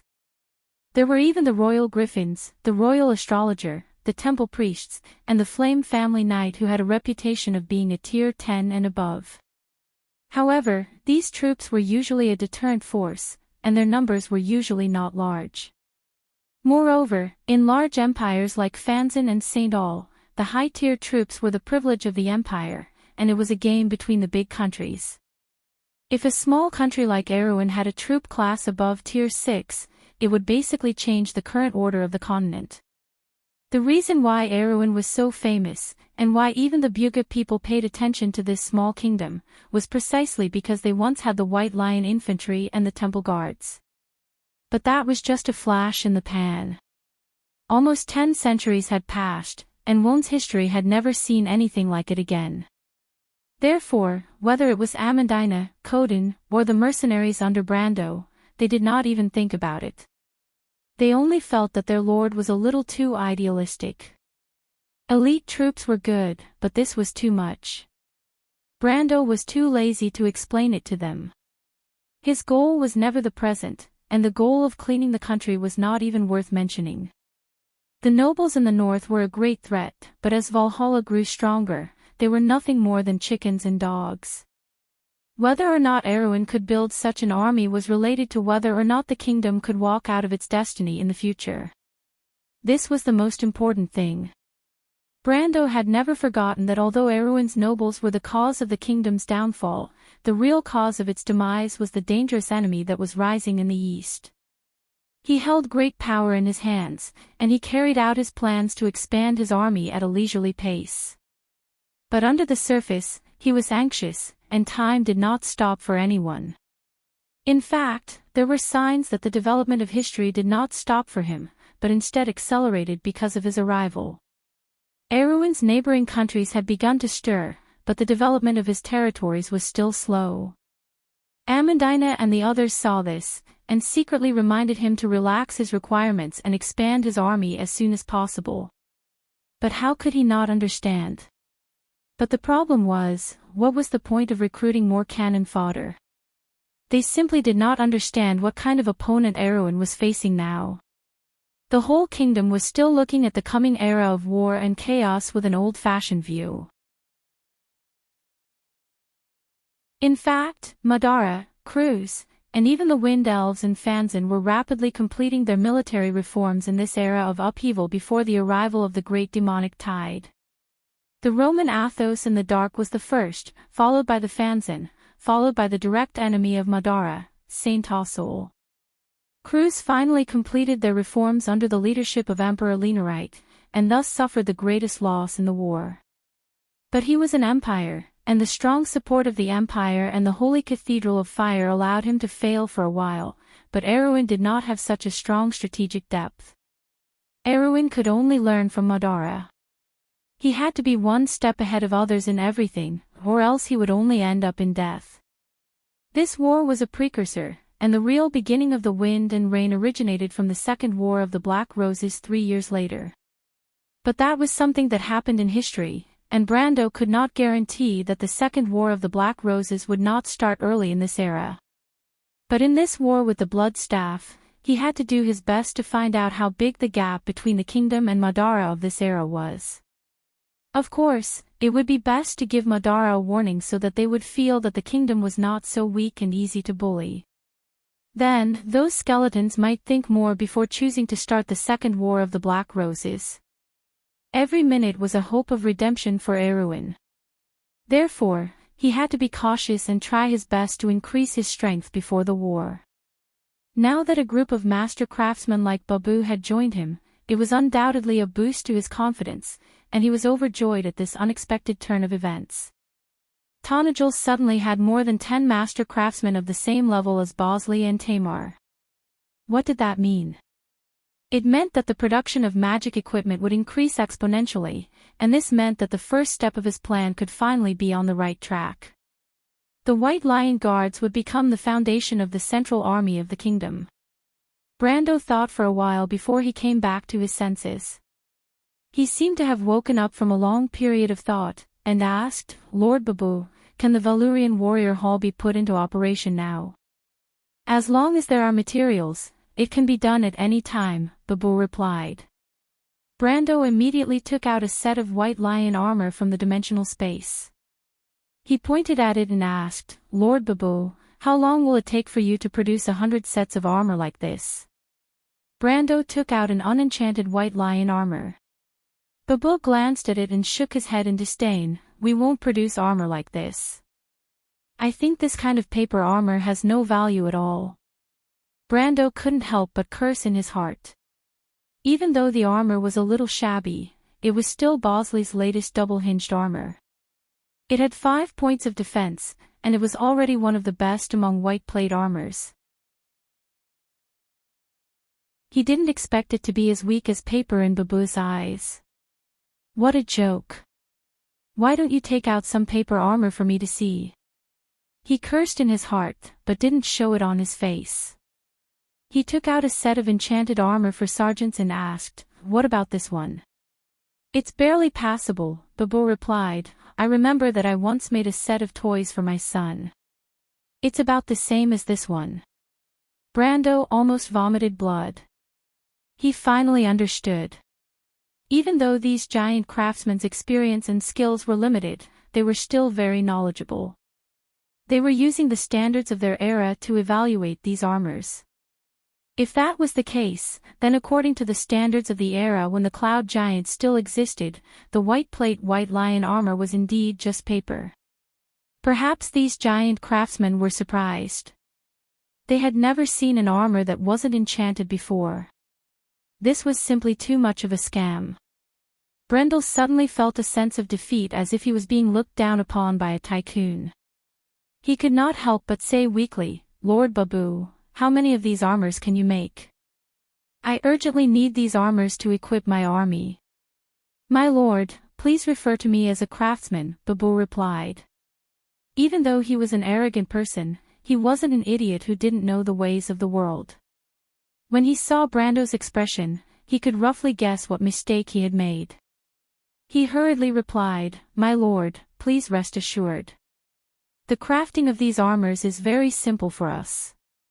It shouldn't be a problem for us to make 2,000 sets of these armors in a month." Brando was stunned. He looked around the hall, then back at Babu. If it wasn't for the fact that Babu was too famous, he would have thought that this guy was trying to trick him.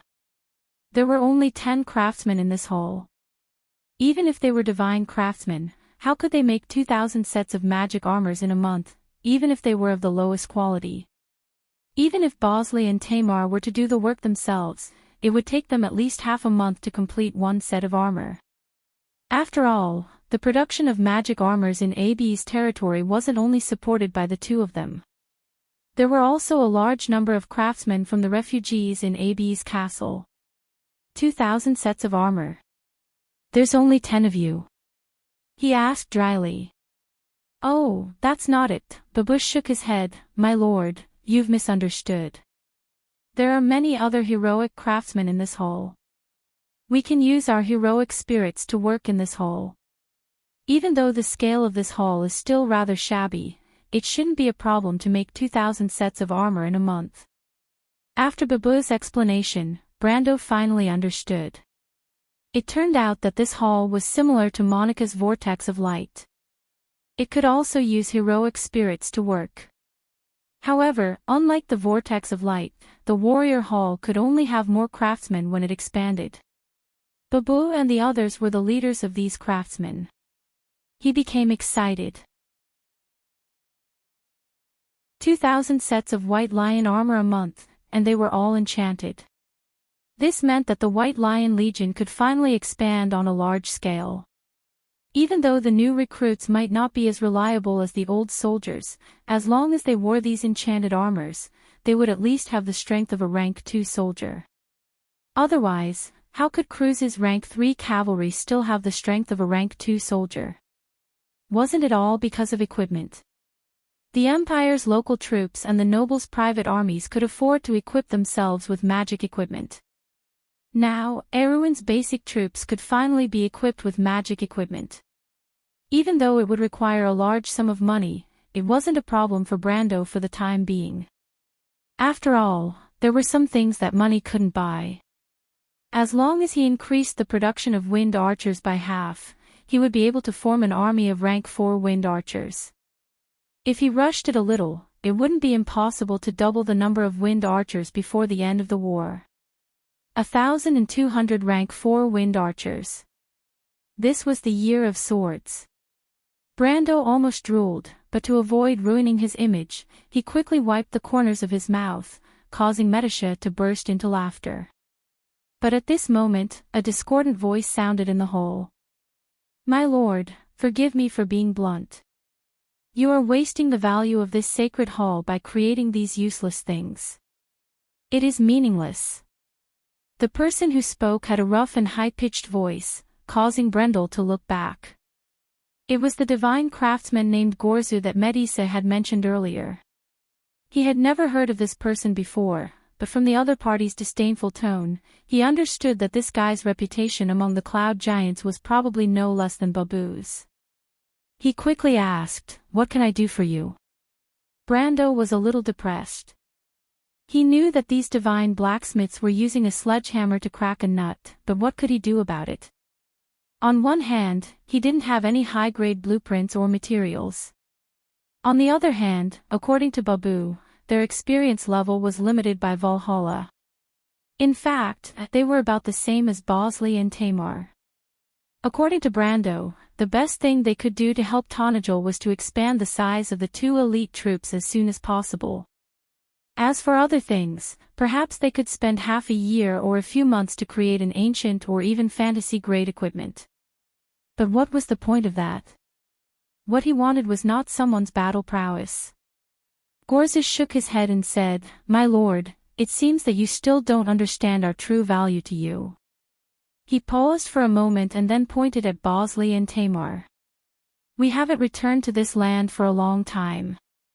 We don't know what happened to Wone during this period, but at least we know that these 2 master blacksmiths are not rare. If you want to recruit 8 or 10 of them, you won't have a problem. Do you think that this hall's value to you is limited to this?" Brando paused for a moment. He realized that there was a hidden meaning in Gorzu's words. He couldn't help but look at Babu. The divine blacksmith slowly nodded and said, "My lord, as I said before, this hall is called the Hall of the Warriors of Valhalla. It is the resting place of the warriors of Valhalla. Providing weapons and armor to the warriors is only a subsidiary function of the hall." Brando finally understood. He became excited.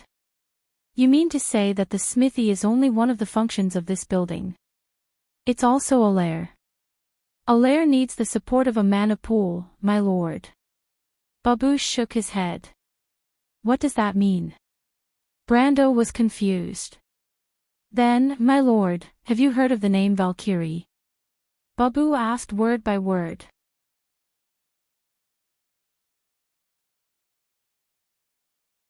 Chapter 861. Valkyrie. Brando's heart skipped a beat. The Maid of Odin in Norse mythology, how could he not have heard of this name? He had long suspected that since there was Valhalla, there would naturally be Valkyries. It was a pity that Valhalla and the Amber Sword was destroyed in a fire, and the legends about it were buried under the ashes. Whether or not they existed, everything was a mystery. A mystery. Now that Babu mentioned this name, Brando had a feeling that it was indeed the case. At the same time, he was somewhat expectant. Master Babu, do you mean that Valhalla's warrior hall can recruit Valkyries? How strong were the Valkyries in the legends? They were the chosen ones of the heroic spirits, riding on Pegasus and patrolling the sky. They were legendary existences in myths. This kind of troop shouldn't be below grade 6, right?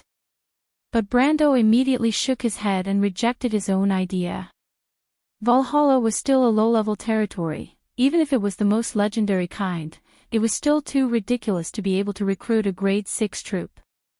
In fact, the Wind Archers, as the first type of unit produced by Valhalla, had the strength of a quasi-grade 4, which was already extraordinary.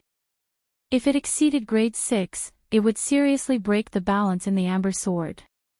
This world should still follow the rules of the game. Then grade 5. Although this level was a little too low for the Valkyries, Brando felt that this should be the most likely scenario. Legends were legends after all, not to mention that there were a few more abnormal troop types among grade 5 that were still very powerful, comparable to grade 6 troops. For example, Cruz's Holy Grail Knight. When the Holy Grail Knight joined, they swore an oath and a holy relic. They swore oaths of poverty, not marriage, and upholding justice. Although the knight's life was very poor, they gained great power from it. On the battlefield, they could rely on the power of the holy relic to revive Brother Spring on the spot once. This was the most powerful troop among the known grade 5 troops. Brando thought that the Valkyries might also be a grade 5 troop like this. It wouldn't disrupt the balance too much, and it would also show the strength of this troop type. But all of this was just speculation in his heart. The answer would still have to wait for the Cloud Giant's divine craftsman Babu to reveal it, so he raised his head and looked at Babu. The hall was quiet. Babu turned his head and called out, "Brunhilde, come out." Damn! Brando was shocked when he heard this name. Brunhilde was a famous Valkyrie in Norse mythology and Icelandic epics. There were all kinds of legends about her. Some said that she was Odin's daughter, while others said that her image came from the Visigoth princess Brunhilde of Austrasia. In many games and related works in his world, she was described as the head of the Valkyries. He naturally heard of this famous name, but he didn't expect Babu to call out such a powerful character. He couldn't help but curiously look in that direction.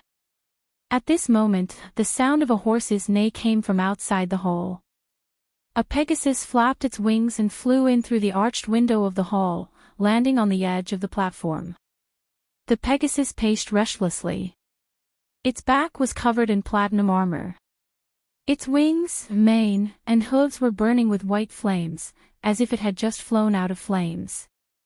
There was also a female knight riding on its back. The female knight wore a winged helmet that covered her face, but her identity could be vaguely discerned from her posture that she was a woman. This female knight was just like the warhorse she was riding. Her entire body was covered in flames. White flames constantly emerged from the gaps in her heavy armor. After she landed on the platform, she did not dismount from her horse. Instead, she held her head high and pulled the reins made of flames to Brendel's side. She did not say a word as she looked down at her lord from a commanding position. This is the Valkyrie. When Brando first saw Brunhilde, he almost thought that he was looking at Madara's pale knight. However, the pale knight obviously didn't have such luxurious armor, and their horses didn't have wings. When Brunhilde came to his side, he saw that her weapon was a double-headed sword with a very long handle. The blade was very slender, like two wings. A pair of platinum wings, together with her armor and Pegasus, couldn't be more gorgeous. Just as he was about to ask about the other party's combat power, he remembered that he could search for the attributes of the creatures in Valhalla, just like Monica and the others back then. He quickly blinked his eyes and switched to a light green interface. This interface seemed to be floating on a piece of cloth. Brendel could not help but suck in a breath of cold air when he saw Brunhilde's face. Brunhilde level 60 Valkyrie, leader, strength, 1033, constitution, 732, agility, 740, bloodline, 180, will, 100, intelligence, 1-5, perception, 155 skills, magic resistance, heroic spirit revival, final battle fighting strength value, level 8 level 8 troop class. Brando almost blacked out and fell to the ground. The so-called fighting strength value was actually the rating of the troop class. He originally thought that the Valkyrie would at most be a level 6 troop class. According to the Amber Sword's usual style, even a level 5 troop class wasn't impossible. At most, it would be amazing to give a more powerful and practical skill. But the problem was the cloth. Although he had never heard of the final battle before, the heroic spirit resurrection skill was exactly the same as the Holy Grail Knight's faith in Brother Spring. Furthermore, the heroic spirit resurrection skill was also a magic resistance skill. There were 3 types of magic resistance skills in the Amber Sword: magic defense, magic resistance, and magic immunity. Magic immunity was the most abnormal, completely ignoring everything. The effects of magic were the nemesis of wizards. Magic resistance resisted 75% of the magic damage and the effect duration. Magic defense was the worst, only resisting 50% of the magic damage. Magic resistance itself was a relatively powerful skill. Similar skills were only available to unicorns, dwarven rune guards, and Farnesane spell guards, and according to the rules of the Amber Sword, troops with such powerful skills would generally have their basic attributes greatly reduced. For example, the HP of the unicorn was generally lower than the other level 6 troops, and the attack of the spell guard was also the lowest among the level 7 troops. This was because although the basic attributes of different classes were different when leveling up, they were generally balanced. Those with powerful skills often had weaker basic attributes. For example, Brando's Holy Grail Knight belonged to this class, and mercenaries belonged to the basic class with stronger basic attributes. So in theory, the Valkyrie had so many powerful skills. Her basic attributes should be relatively weak among the level 8 troops, but what Brando saw was that not only were Brunhilde's attributes not weak, but they were actually stronger than other level 8 troops. Her attributes were already at the highest stage of elemental activation, just a step away from elemental enlightenment. Not to mention that her physique was slightly lower than his now, her strength was a street ahead of him, and her dexterity was on par with his. Her average attributes were also terrifyingly high, but in terms of basic attributes and strength, Brunhilde was a level higher than him. In other words, other than the unreliable foreign aid of Mephisto and Alaz, Brunhilde was now the second most stable combat force in Valhalla. And the average level 8 troop was just at the beginning of elemental activation. Isn't this cheating? Brando immediately felt that he had encountered the legendary backdoor left by the game designer in the game. A level 2 magic territory could actually recruit level 8 troops, and these so-called level 8 troops' combat power was basically comparable to level 9 troops. If this wasn't a backdoor, then what was? To be honest, Brando certainly liked it when it fell from the sky. But the problem was that he never believed that there was a free lunch in the world. Here, he drew a big pie for him, and he didn't know what kind of trap was behind it, especially when the more fragrant the bait, the sharper the trap behind it. He had encountered this kind of thing too many times in the game, so everything in front of him didn't make him feel the slightest bit excited. Instead, it created a strong sense of vigilance. He calmed down and said, "This strength doesn't seem to be a level 8 troop, right?" Babu looked at her lord with some curiosity. My lord can actually see Brunhilde's strength at a glance. Ahem, Brando realized that he had let it slip in a moment of absent-mindedness. Although Valhalla was connected to his own system, Monique and the others didn't seem to know about his own system. Since Monique, who was in charge of Valhalla, didn't know, Babu had no reason to know. Brando thought about this and hurriedly explained. "I can roughly sense it, this seems to be an ability that Valhalla gave me." Babu shook her head and didn't doubt it. "I see, but my lord misunderstood one thing. Brunhilde is not a level 8 troop, but a level 9 troop. Tier 9. You mean Valhalla can recruit them now?" Brendel was taken aback. "You mean Valhalla can recruit them now?" Not only did Babu's words not make him feel more understanding, but it also made him feel even more incredulous. Who would believe that a level 2 territory could recruit level 9 troops? Based on what?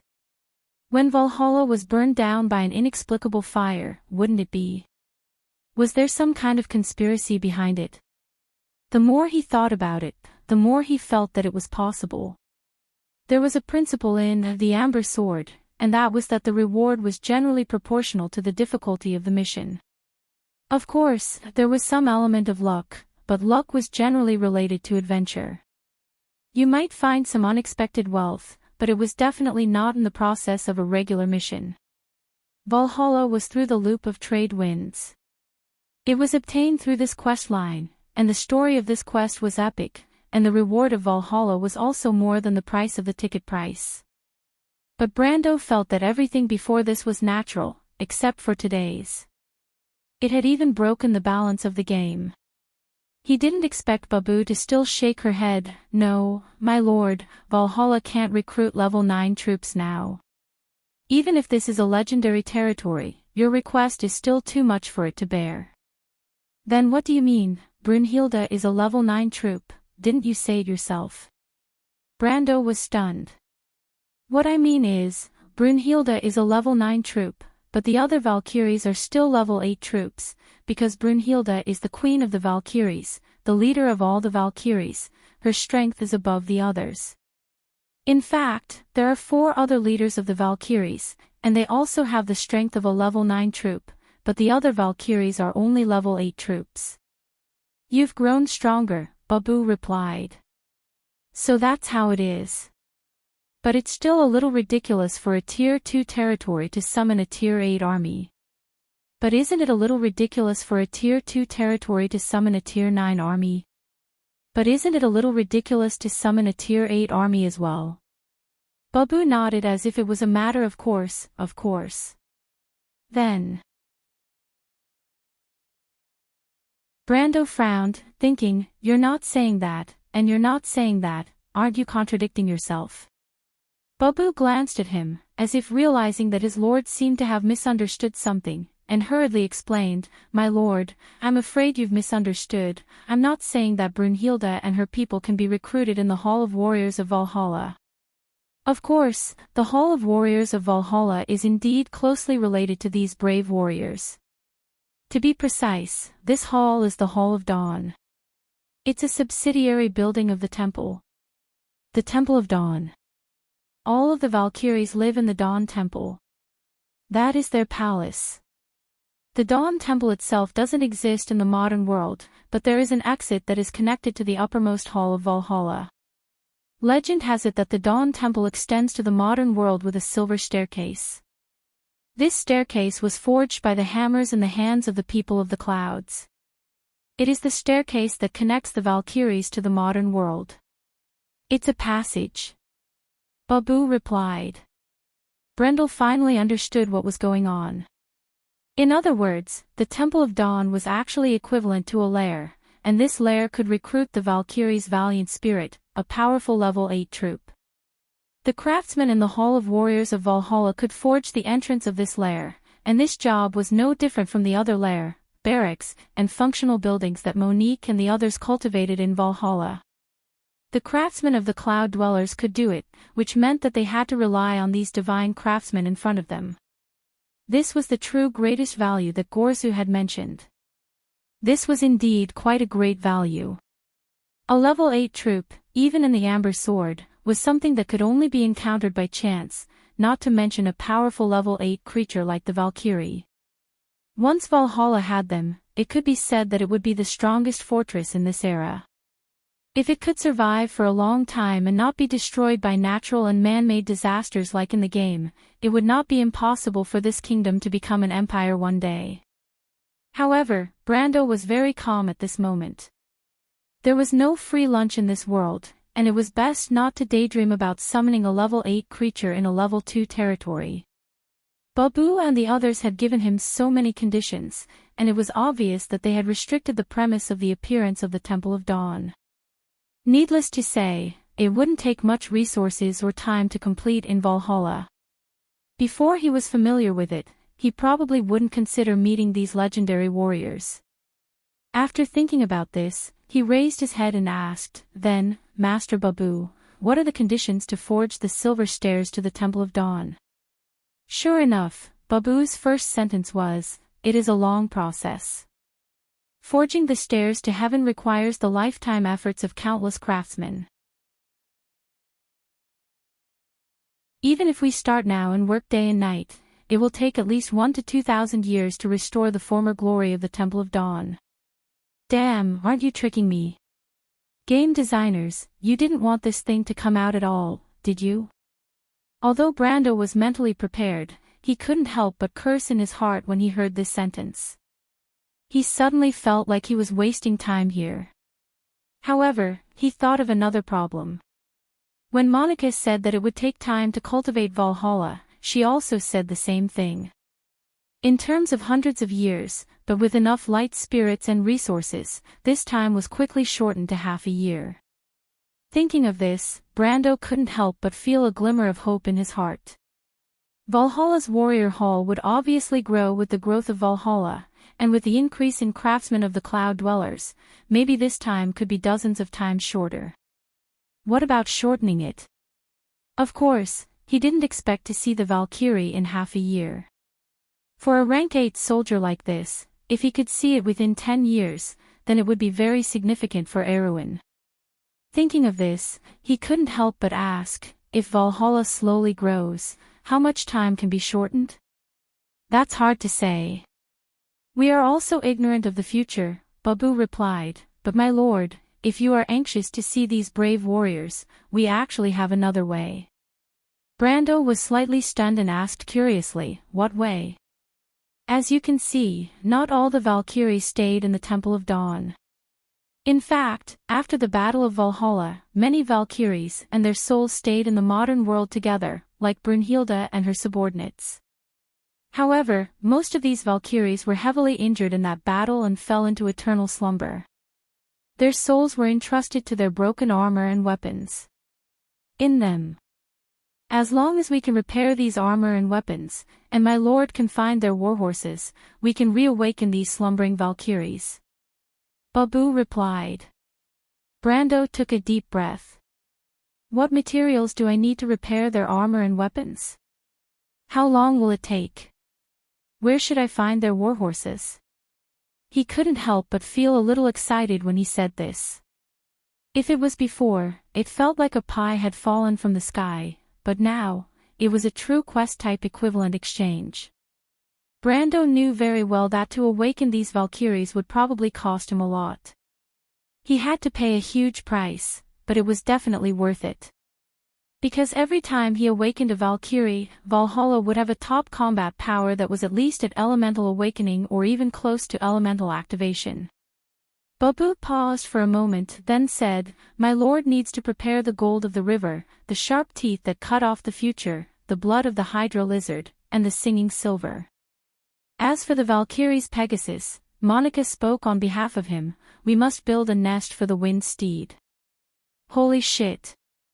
Brendel's head fell to the ground when he heard the request. P.S. This is the last chapter of the month. Everyone can see how I've been updating this month. I haven't stopped updating for a single day, and I'm full of integrity on the weekends. I'm here to ask for next month's monthly votes, and I promise that I'll continue to maintain my current integrity next month. I hope everyone can wait and see. I'll consider doing a double update at the beginning of the month tomorrow. I'll do it on Monday next week. I hope everyone will continue to support me.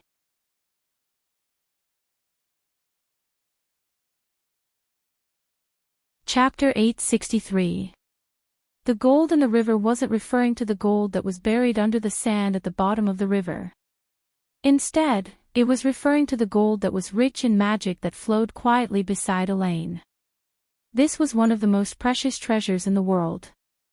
Witches often used it as a medium to change the future of witchcraft. That was why it was also known as the witch's gold. In the countryside, the greed that was often mentioned in fairy tales.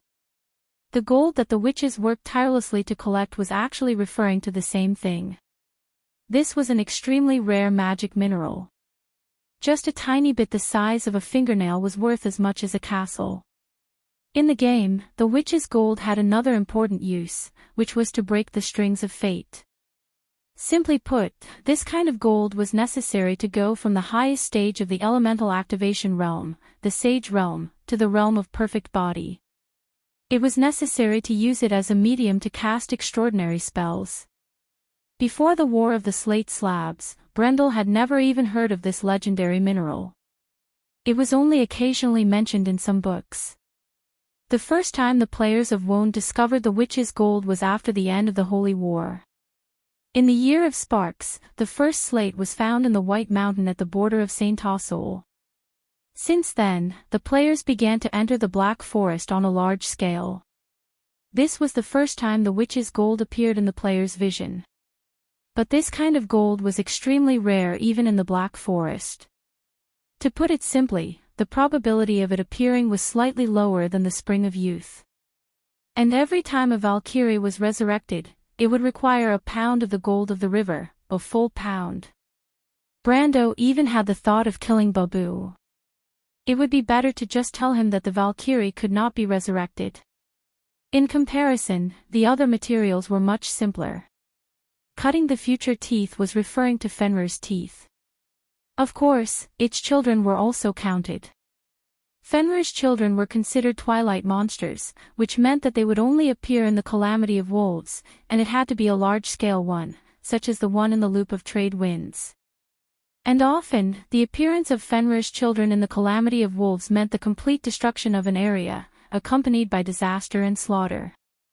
Their teeth were rarely left as spoils of war. It was equivalent to being worth thousands of gold. As for the blood of the Hydra lizard, it was the best thing for him to obtain because he had the eggs of the Hydra lizard. As long as he could cultivate the Hydra lizard nest, he would naturally have as much Hydra lizard blood as he wanted. As for the singing silver, this thing only appeared in the Black Forest's singing spring. Its rarity was second only to the river's gold. Fortunately, there were very few people in this world who knew how to use this magic metal.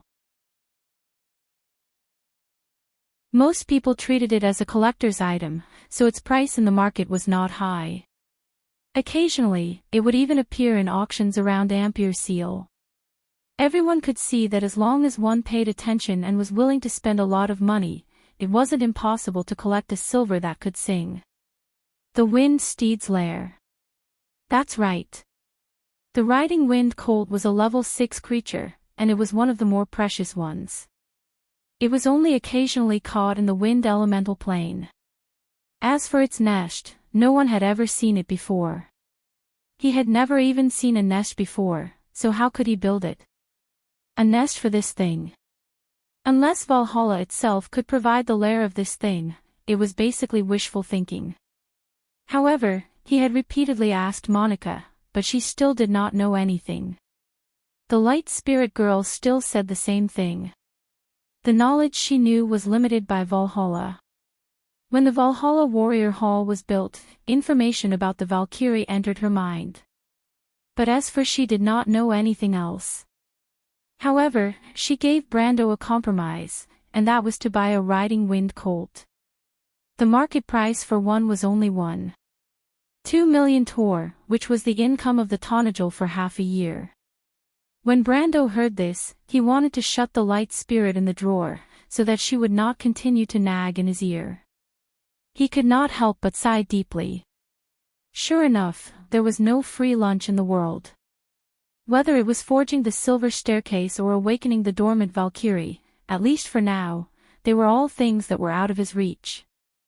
Fortunately, when the Valhalla Warrior Hall was built, there were a few more famous Valkyries, such as Brunhilde and her 4 deputies, Skagal, Courtney, and Grey. Skagal, and Grey were all famous Valkyries in history. Other than Brunhilde, who was at the peak of elemental activation, the others were also at the peak of quasi-level 9. In terms of strength alone, they were more powerful than Brando himself.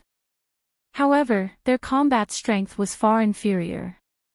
Brando had fought with each of them in private, and he had to use 9 luminary sword art and flash strike sword art to defeat Brunhilde, who was the strongest in combat. As for the others, he could easily defeat them with just his terrifying combat experience. He even estimated that if the Planeswalker's abilities were more mature, and coupled with the Planeswalker's abilities, even if these 5 Valkyries were to fight against him, he would still be able to defeat them.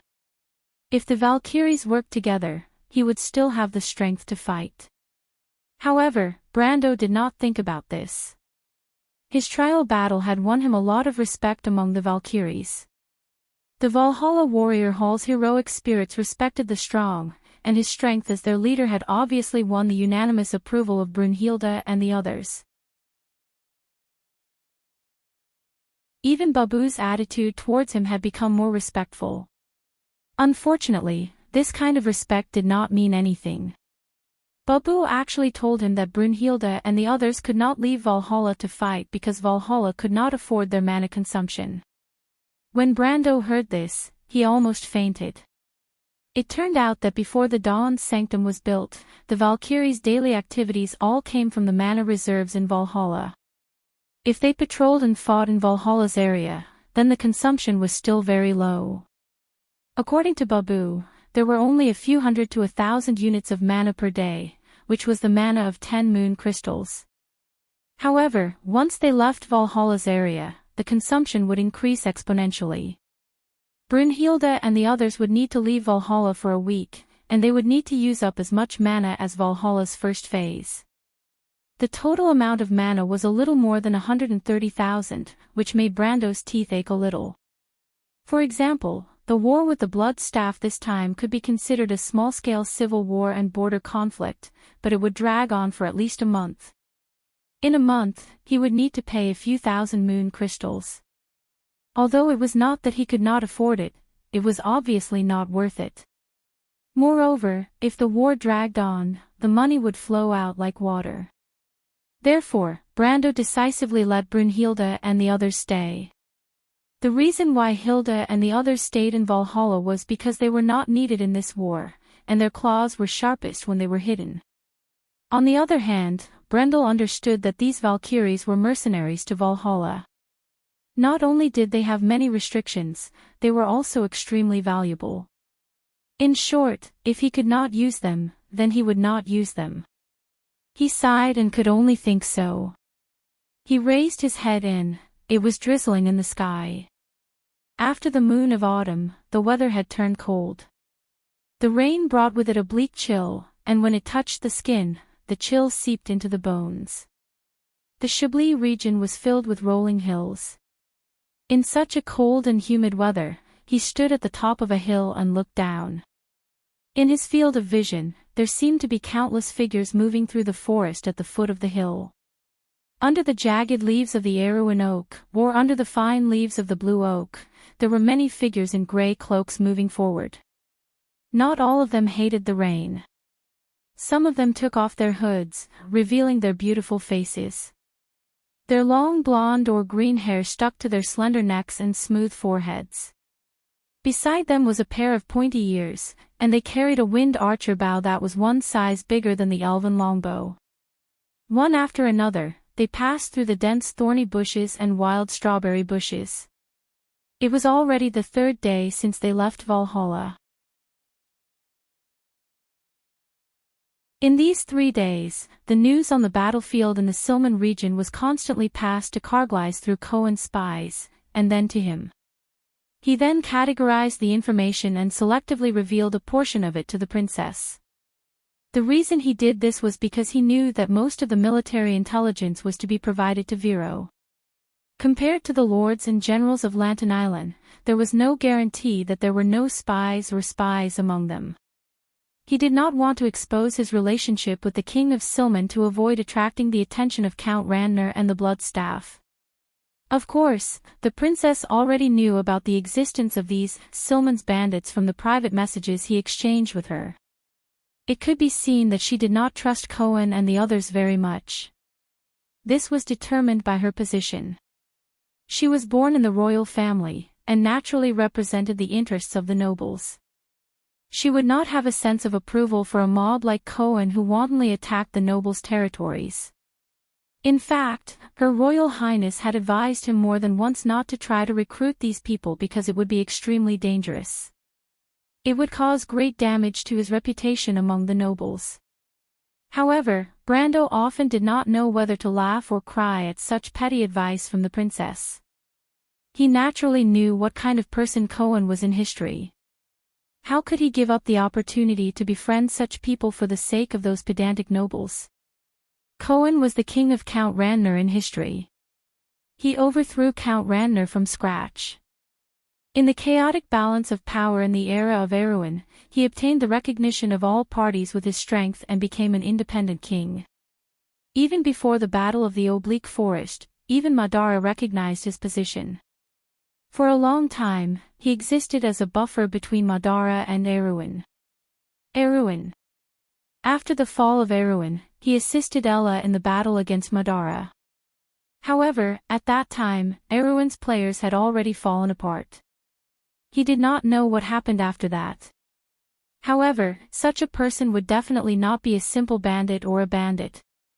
The battle at the front line was very stalemate. After the Bloodstaff defeated the White-Winged Knight Regiment in the Silman Valley, the deputy commander, Walter, had been confirmed to have died on the battlefield that night. This bad news was equivalent to announcing that the White-Winged Knight Regiment had been annihilated. It meant that the entire Grimoire's passage was now exposed to the thorns exposed by the blooming black rose of Madara. The Vermeer Legion had to be divided.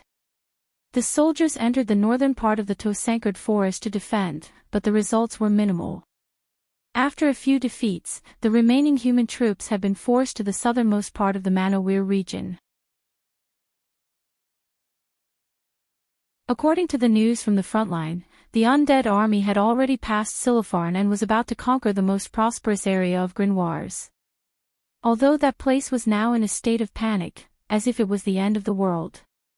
The Grand Duke of Grimoires was sending people to the north to seek help from Karsuk, but in the eyes of outsiders, the nearest army was still in Lantern Island, which was the private army of Grand Duke Cananon. Not to mention the army of Viro and Karsuk, it was basically like distant water could not quench a nearby fire. Now, whether it was the Bloodstaff or the others who were watching the war, there was no exception. Madara would definitely win this time. Even in Ampere Seal, some of the crew's envoys and the priests of the Holy Cathedral of Fire who had not yet evacuated were watching coldly. They could not help but gloat in their hearts. Erwin's people were making the same mistake again and again, which was undoubtedly very stupid in their eyes. But in fact, only a few people who were planning this war understood that an army had sneaked under the nose of the Bloodstaff, and a real war was about to begin. Brando lowered his head to look at the Wind Archers, then turned his head to look at Quinn who was standing silently beside Medisha and Fanny. The tree elf leader had rushed over from the loop of trade winds day and night after hearing about his war plans. He stood in the rain and folded the letter in his hand, which was made from dried leaves of a huge oak tree. He smiled and said, "Thank you for bringing me a little Quinn, help me tell Sifrid that we haven't forgotten about her. Once she becomes a true priestess of the forest goddess, we'll welcome her back to help Trendheim." Quinn glanced at Brendel. "My lord. Just call me Mr. Brendel, it's more pleasing to the ears." Brendel waved his hand. "My lord, please call me Mr. Brendel." Quinn frowned. "Mr. Brando, the elders hope that you will keep your promise. We rarely come into contact with humans, and the rumors about you, I naturally understand that there are some unscrupulous merchants and even nobles who have tarnished our reputation. But I'm different. The changes in the loop of trade winds are obvious to all." Brendel replied, "The Grand Elder and the others should understand that humans have two natures, greed and curiosity. It is precisely because of these two natures that they have an endless drive to explore the unknown world. I'm just giving them an opportunity. It's just an opportunity, but only I know how to do it. The development of the Dark Forest can't take any setbacks, but once the humans have tasted the benefits, our achievements today will no longer be based on a single era. It will bring a tradition to all civilized countries, to open up the wilderness. That will be a brand new era, and civilization will no longer be like today, cowering in a corner." Quinn nodded. It was precisely because of Brando's words that the elders were convinced. Otherwise, even if the youth had ignited the fire seed of the loop of trade winds, the druids who had always been neutral would never step into the human world strife. But now, Brando's ability proved that he was the only one who had the ability and courage to open up the borders of darkness. The druids must stand with him and support him in controlling this ancient kingdom. Brando painted a tempting picture for them, and once the scene in the picture scroll was realized, it would be the dream of the druids for generations to come. It was so grand and magnificent that Quinn could not understand why a human, a superficial human noble, would have such ambitions. He looked at Brando and replied, "I'll pass on your words to the elders. I'll leave my children in your care. Please treat them well." Brando nodded solemnly. He was not keen on war, but Erwin had to live. Sometimes, people had to fight to live. "Count." At this time, little Pero, who had been standing aside, finally spoke. Veronica had asked them to stay in Valhalla to protect His Highness Leneret. The young men of the Folded Sword Knights had inherited the best qualities of the Imperial Army, loyalty and obedience. There was no objection at all. However, they were a little embarrassed at the moment. The Folded Sword Knights could not exist as an independent armed force in Tonajol. Little Pero and Brun knew this in their hearts, so nominally, they were under Brando's control, but as for how to control them, it was very particular. If His Highness Leneret was only here for a general stay, then they should exist as the private guards of Cruz's eldest son. In this case, Brando could limit their scope of activities and power, but could not directly order them. Another situation was that His Highness Leneret was here to ask for protection. In this case, in addition to the personal guards, Emperor Cruz's eldest son obviously could not have a private armed force, but Veronica did not make it clear to them on this matter. The current situation seemed to be that His Highness the eldest son was seeking protection, but the Lord of Tonajol did not directly order them to disband on the spot and return to the Empire, which seemed a little subtle. A few days ago, they accompanied the eldest son to participate in the military meeting at Brando's invitation, and the message revealed in it was very memorable. The Lord of the Legion did not explicitly tell them what to do here. It could be said that he neither agreed nor stopped them, but the Lord obviously intended for them to participate in this war, or at least showed them one thing: an attitude. As for what the Folded Sword Knights would choose, little Pero was actually very clear. The warlike blood flowing in their bones had helped them make a choice, and they certainly wanted to participate in this war.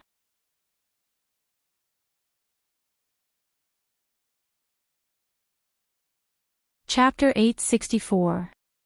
They had thought that if they stayed in Erwin, there was no doubt that their next life would be boring, even monotonous. This was not the Empire, there was no opportunity to make a name for themselves. There were no enemies like the Hazel people, the Wind Elves, the Fanzen Knight, or even the barbarians. Their role here was only to fulfill their duties. They were soldiers and naturally had to obey orders, but at the same time, they were still young, hot-blooded knights who did not want to conquer the battlefield and make meritorious contributions. But suddenly, such an opportunity appeared in front of them.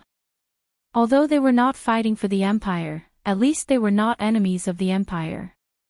The nobles of Erewhon were also recognized by the various countries. The key was that if the Crown Prince also recognized them, then they were in fact equivalent to fighting for the Kurlutz royal family. Almost everyone was tempted. Little Pero even asked Veronica and the Crown Prince's opinion at the instigation of Brund and the others. The answer he received was that Prince Leneret was secretly staying in Erewhon as the most distinguished guest, sharing honor and disgrace with Count Tonajol. Therefore, Tonajol's war was His Highness Leneret's war. So, if Count Tonajol allowed it, the Folded Sword Knight Regiment could be allowed to take orders from Erewhon at the same time, but they still had to prioritize the safety of His Highness the Crown Prince. This answer revealed too much information. But little Pero was not in the mood to analyze how many conspiracies and interest exchanges there were, because he was also tempted. They were born for war, who would not be willing to go to war to kill the enemy? In addition to the confrontation with their own country, they can fight with all the enemies. War is their glory, scars are their medals, they have won. They were called the Imperial Knight Regiment. 3 days ago, Brando still brought all the members of the Folded Sword Knight Regiment in the name of the observation group, and even Prince Leneret was in this so-called observation group. But little Pero understood that their opportunity had come. Seeing that they were getting closer to the battlefield day by day, he finally could not help but call out to the Count. Brando glanced at him and smiled in his heart, thinking that these guys couldn't hold back anymore. When he made Veronica agree to let the Folded Sword Knight Regiment stay in Erewhon, they were loyal to the eldest prince and at the same time obeyed his orders, but he played a trick and did not let Veronica directly tell the inside story to these young people. The reason was simple. He knew that with a little if he gave these young people a hint, they would definitely not be able to resist it. He knew these young war maniacs from Cruz too well. In the future, 1/3 of the Empire's generals would gather here. These people were born for war and could not bear the loneliness. These young knights have received the strictest training. They have gone through the most rigorous knight examination and combat test. It was impossible for them to come to Erewhon for a vacation. If there was no chance, they might be loyal to their duty and be willing to be lonely. But if there was a slight possibility, they would definitely seize the opportunity. Therefore, instead of giving them orders, it was better to take the initiative to stimulate their enthusiasm. He also wanted to see how powerful these future generals of the Empire were. But even if he had such a plan in his heart, he still asked faintly, "What is it?" The rolling hills of the Slovenian area extended to the end of the Pine Mountains in the Silman area, and the eastern foot of the Chablis Mountains converged here, outlining the most rugged terrain in the northernmost section of the Grenoires Passage. This was also the easternmost part of the Tosancade forest. In history, Iko and his fiancée Yura led the coalition forces of Lantinilan and Viro to ambush and defeat them here. Today, as if history was repeating itself, the undead army that covered the mountains and plains once again entered this area. The sky was gloomy, and the entire mountain seemed to be emitting a chill. However, for the undead, cold and heat didn't matter. The skeletons advanced along the valley, making cracking sounds. The forest seemed to be filled with grey skulls. There were also some skeleton knights in the distance.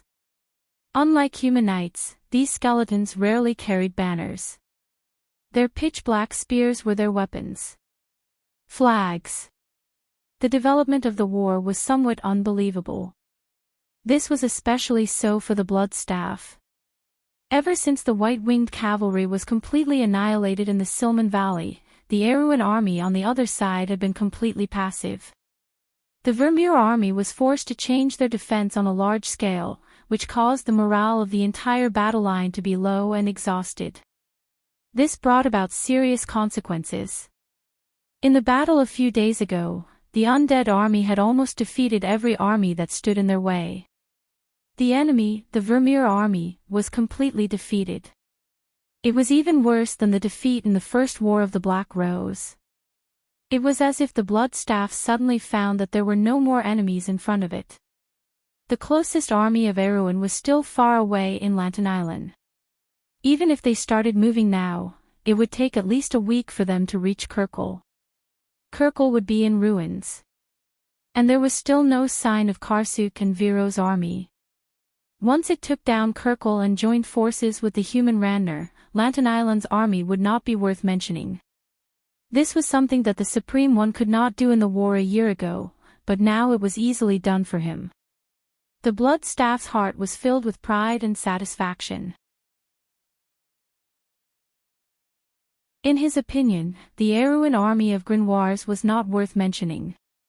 He had once swept through Karsuk, and those Highland knights were his real opponents. In comparison, the Erewhon people of Grimoires were weak and stupid. It was a disgrace to suffer losses in the hands of such an enemy. It seemed that the one-eyed dragon Taga was only so-so. He had heard that the army that invaded Butchie had encountered some trouble. The Supreme One with the Mercury Staff in Madara was only able to ascend to the throne because of those self-righteous vampires. Now it seemed that her vision was only so-so. In the Blood Staff's heart, it seemed that even the reverence for the Supreme One had decreased by 30%. Pale phosphorescence burned in its eyes. Its cold gaze swept across the undulating hills where its undead army was rapidly expanding. If it was a little stronger, then even in Madara, the Supreme One would not dare to act rashly against it. But the only thing that bothered it was the dark mercenaries from the Sea of the Dead Moon. Their greed was a little excessive. Beyond its expectations, the beggars originally only wanted some land rich in magic, but after witnessing the weakness of humans, they began to have ideas about the big cities in his hands. But how could it just hand it over? Those were countless skeletons and souls. But the Blood Staff did not know. While it was calculating the gains and losses in its heart, the dark mercenaries in the army who had been fighting for a long time and almost treated fighting as a natural activity like eating and sleeping began to feel that something was wrong. Generally speaking, when the scouts on the periphery of the army were limited, an inexperienced commander might only feel it after a while. His ability was limited. But for a veteran, as long as they lost a team of scouts, the vigilance accumulated from countless life and death experiences would make them feel uncomfortable as if their necks were being strangled. At this moment, the Dark Lords from the Sea of the Dead Moon had such a feeling. In the past hour, they had lost more than 5 teams of scouts. The entire northern side of the army suddenly seemed to be shrouded in a layer of fog. These Dark Lords instinctively felt the danger. While they were aware of the situation to the Blood Staff, they also sent more skeleton cavalry in that direction. The Blood Staff was also an old rival of the Erewhon, but the conclusion he came to was very simple. The Erewhon people were ready to stake everything. They wanted to stop the undead army from blocking the undead army. Otherwise, if they missed this barrier, the Kirkle castle would be defenseless. This conclusion was approved by the Dark Lords. After all, unlike the Blood Staff, these dark nobles from the Sea of the Dead Moon knew nothing about the Erewhon. Other than the Vermeer Legion in front of them, the only thing they knew about the kingdom was the White Lion Legion in Ampere Seal. It could be said that their current military deployment of Erewhon in the south all came from the Blood Staff. The Blood Staff told them that there was no one left in Grimoires. They believed the existence of such an army and did not consider the existence of other ambushes. In fact, the Blood Staff's judgment could be said to be correct. According to the information from Madara, the south of Erewhon was now a sheet of loose sand. Princess Griffin had unified the forces from Ampere Seal, Erech, and Tonajol, but she only had nominal power to rally Lantern Island, Viro, Grimoires, and Karsuk. Moreover, the lords of these areas had their own conflicts. Before facing a real threat, the possibility of forming an alliance was very slim. However, the Blood Staff would never have dreamed that in the south of Erewhon, there was a knight madman called Eco. The thing he loved to do the most in life was to poke his nose into other people's business. In history, this lich lord had carelessly lost his life in such a reckless manner. At this moment, he was still stubbornly stubborn, repeating the same mistake. Moreover, this time, not only did the madman knight Eco intend to teach him an unforgettable lesson, far away in Tonagel, there was also a sinister and cunning existence that had been scheming against him since a few months ago. Eco was frowning as he stared at the map in front of him. At this moment, he was not only the representative of Lantanailan, but also the commander of Duke Carnon's noble army. Of course, he did not have any commanding skills. In fact, the entire battle plan was completed under the repeated modifications of Bugha, Makarov, Audine, Yura, and the knight generals under Duke Vero. Of course, the Highland Knights had also been included. In the end, the Highland Knights side sent a small group of Silver Knights. There were about 400 of them. Although the number was not high, their average strength was enough to raise eyebrows. Not to mention, this group of knights was accompanied by a group of wizards of the same strength. Such a luxurious arrangement almost made everyone feel a little surprised. It had to be said that the Highland Knight had always maintained a transcendent position in Erewhon, relying on their strength that was superior to the kingdom. However, after the princess told Brando about this matter, Brando was a little amused. He knew that the Highland Knight side did not have many knight groups like this. There were only 3 of them, and they were their elite troops. This time, they should be the Knights of the Sacred Stone. However, it was a little strange for them to make such a statement. It did not seem to be necessary to say that they were showing off. Their current status was not something that could be achieved in a day, and their current actions seemed a little too enthusiastic no matter how one looked at it. However, in fact, since the Battle of Ampere Seal, the behavior of these knights was a little too strange. They could have not gotten involved in that muddy water at the beginning, and it would not have done them any good. If they had joined the battle just because of his grandfather's identity, Brando felt that it was a little too unreasonable. However, he could not guess the thoughts of the Highland Knight at the moment, so he did not mention anything about it in the letter. What he was concerned about was another matter. The entire battle plan was in fact written by him. It was not easy for him to persuade everyone to focus on the Blood Staff through the princess. It had to be said that the people of Erewhon in this era seemed to have a deep-rooted prejudice against Madara. They thought that the country in the darkness was only good at small skirmishes at the borders. After the War of the Black Roses, most people thought the same way. In fact, during the war a year ago, the undead army didn't enter Aween's borders, and the flames of war only stopped at the borders. Only the Vermilion Legion, the Southern Legion, and the Highland Knights fought against Madara. Thus, in the eyes of most people, the undead army didn't even reach the borders. In the eyes of most people, including those who had fought against them, Madara was an image that could be compared to bandits and robbers. Whether it was the royal faction or Duke Vero, most people's attention was on Count Randner. In their opinion, what they should do was to first defeat Count Randner, and then the Blood Staff would naturally retreat after losing its spy. Even the Highland Knight had the same opinion. They had fought against Madara the most and had the deepest prejudice against them. Karsuk, but it was actually an exaggeration. At that time, the Blood Staff's vanguard did not even sweep half of the Korej region before it was stopped by the Highland Knight west of Silver Horse City. After that, it went south to Gold City and circled around before returning to Madara. They knew best how capable those skeletons were. On the other hand, Count Randner was Erewhon's greatest threat. Once Count Randner was defeated, the chaos in the south would basically be half resolved. As for Duke Vero, he still had a personal grudge against Count Randner. The only one who supported Brando was Eek, but the Knight Madman simply did not want to fight in a civil war. In his opinion, the invaders should be taught a lesson first. But in the end, Brando convinced everyone with the reason that Count Randner could escape to Madara even if he was defeated. Although it did not matter to Erwin whether Count Randner escaped or not, this reason convinced Duke Vero.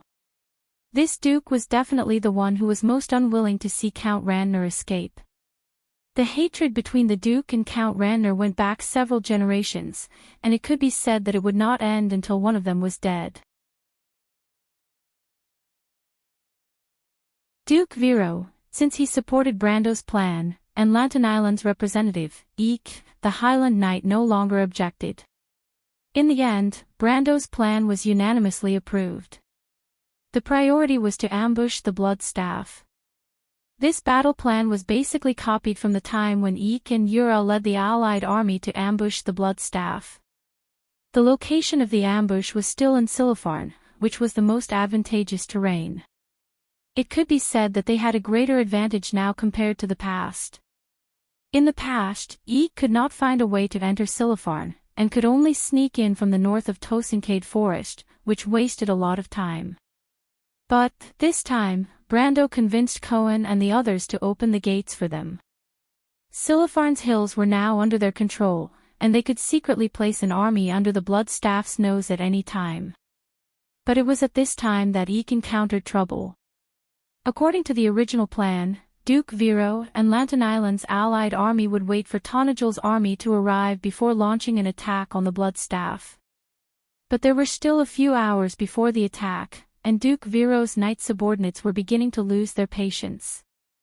Eek had yet to figure out what was going on, but Makarov and the rest had already realized the problem. Vero was the first to speak. Duke Vero's subordinates obviously treated the Blood Staff as fish on the chopping board. They felt that Count Tonagel's purpose in proposing this battle plan was purely to share the credit with them.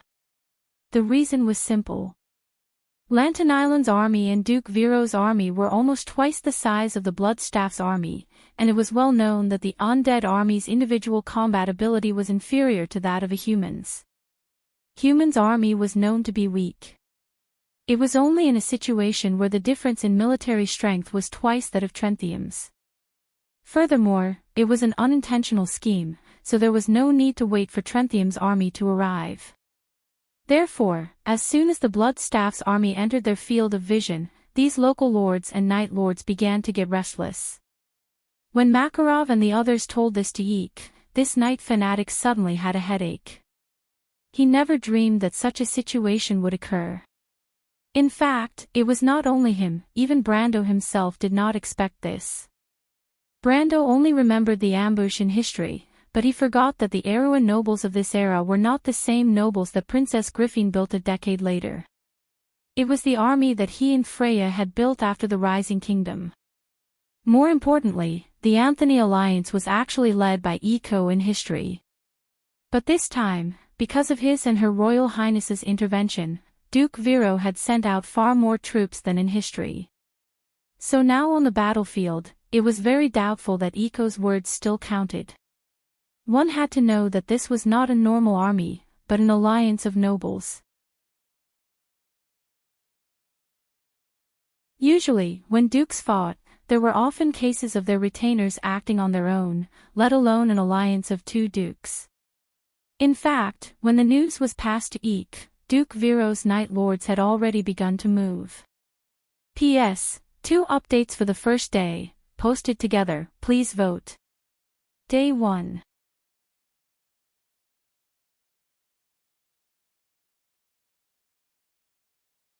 Chapter 865. After witnessing the Lord's hospitality in Valhalla, little Pero no longer doubted who was the most powerful person in Erewhon. While everyone else was surprised by the magnificent scenery of Valhalla, he kept an eye out. His mind had always been more flexible, so he could notice that the elven girls in charge of receiving them were the most outstanding archers among the tree elves. He also noticed that the officers of the White Lion Guards who came and went wore magic armor. This was definitely not the kind of power that a local noble in a small country like Erewhon should have. He thought that those who opposed the Count were definitely genuine fools, especially those nobles in the north of Erewhon. They were all real good-for-nothings, a plate of loose sand, not worth mentioning. This lord definitely had the ability to transform this small kingdom according to his wishes. At a glance, it was obvious that he was a man with great ambitions, and he definitely needed this group of people. But before he could speak, Aaliyah on the side spoke first. The guy pursed his lips, as if he had been holding back this sentence for a long time, and if he did not say it as soon as possible, he would die in a moment. The Lord is out hunting. If you don't mind, you can invite guests, and we happen to be free to help you hunt a bear, an elk, or something in this forest. That damned, reckless idiot. Little Pero wanted to kick Aaliyah, but privately he had to admit that the latter's straightforwardness was sometimes a good tactic. It's just that the crew's people have lost all their face because of him. Brando chuckled and replied in all seriousness, as the host, I'm embarrassed to entertain guests with a few stinky bones. My lord, according to our crew's tradition, not all hunted prey are to be roasted on a bonfire. You can nail their heads on a wooden board and hang them in the room. Hang the stinky head of the blood staff in the room. I don't seem to have such a bad taste. Brando thought to himself, but it's about time you said that. He turned his gaze to little Pero on the side, understanding that this young man was the one who had a say in this group of knights. Of course, there was also Lenoret, who had a tacit attitude. However, the eldest prince had been living in seclusion during this period of time and rarely left the camp. He was like a noble daughter who was afraid of being exposed to the light. Little Pero lowered his head. My lord, the bear and elk definitely won't be able to escape from your grasp, but I think the hunters may still have some problems. Hunter. My lord, in winter, hunters often invite their friends and family when they hunt together. They also try to choose experienced hunters because everyone wants to be the first to shoot the best prey. Young people are impatient and will often alert the enemy. Brando's heart skipped a beat. He had already realized what the other party wanted to say. He frowned and said, Continue. My lord, I've studied some of Cruz's early war history. Apart from the war between the Holy Sanctum, most of the wars between the lords below are relatively simple and full of variables. It's not that they don't want to arrange a delicate plan to defeat their opponents in one fell swoop, but most of the lords know what their subordinates and retainers are like. Their actions are often influenced by hot-headedness or superfluous fear. They often act in private and destroy the overall situation. Therefore, the wars between the territories are often about who makes fewer mistakes. Little Pero was just short of saying that his plan was an armchair strategy. Brando's face turned red. Fortunately, it was not obvious in the misty rain. In the past, the battles he commanded were carried out by professional players. The so-called gap in execution and discipline of the players was compared to the modern army. But for the aristocratic army of this era, it could be called a model. In the Amber Sword, even the players of small and medium-sized guilds were comparable to the White Lion Legion in terms of discipline and execution. The large guilds were even more so. After all, as long as the orders were not unreasonable or restricted personal freedom, most players would not go against their own guild points. These memories of the past created an illusion that made him almost forget that it was neither the players who were cooperating with him now, nor the disciplined White Lion Legion, but the Duke's private army that even the Southern Legion and the Vermeer Legion could not compare to. These armies were mostly a motley army composed of 7 or 8 lords and their knight and attendants. It would be strange if there were no problems.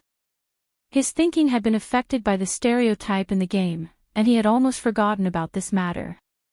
Fortunately, Little Pero and the others were the most professional soldiers at this time, and had received good training in military history and battlefield analysis. They could see the loopholes in his arrangement at a glance. He could not help but look at the thin young man again.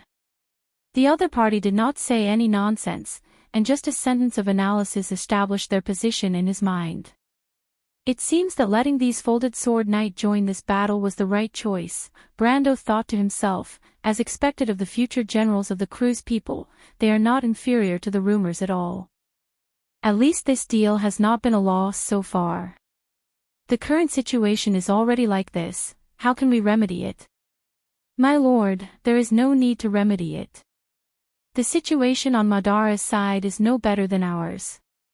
Even this military operation is the product of a moment of hot-headedness for Madara. The blood staff brought in the Dark Lords of the Sea of the Dead Moon, but those lords are no different from our lords. Their army is also full of hot-headed and wrong judgments. This battle is still equal for both sides, not to mention that we have the initiative, and our military strength is far superior to those skeletons. Victory is inevitable in my opinion. Brando calmed down and realized this. What little Pero said earlier was just to remind him not to take things for granted, and at the same time highlight their role. My lord, we are more concerned about where you intend to use us. You are not suitable to appear on the main battlefield for the time being, but right now there is a place where you can be of use.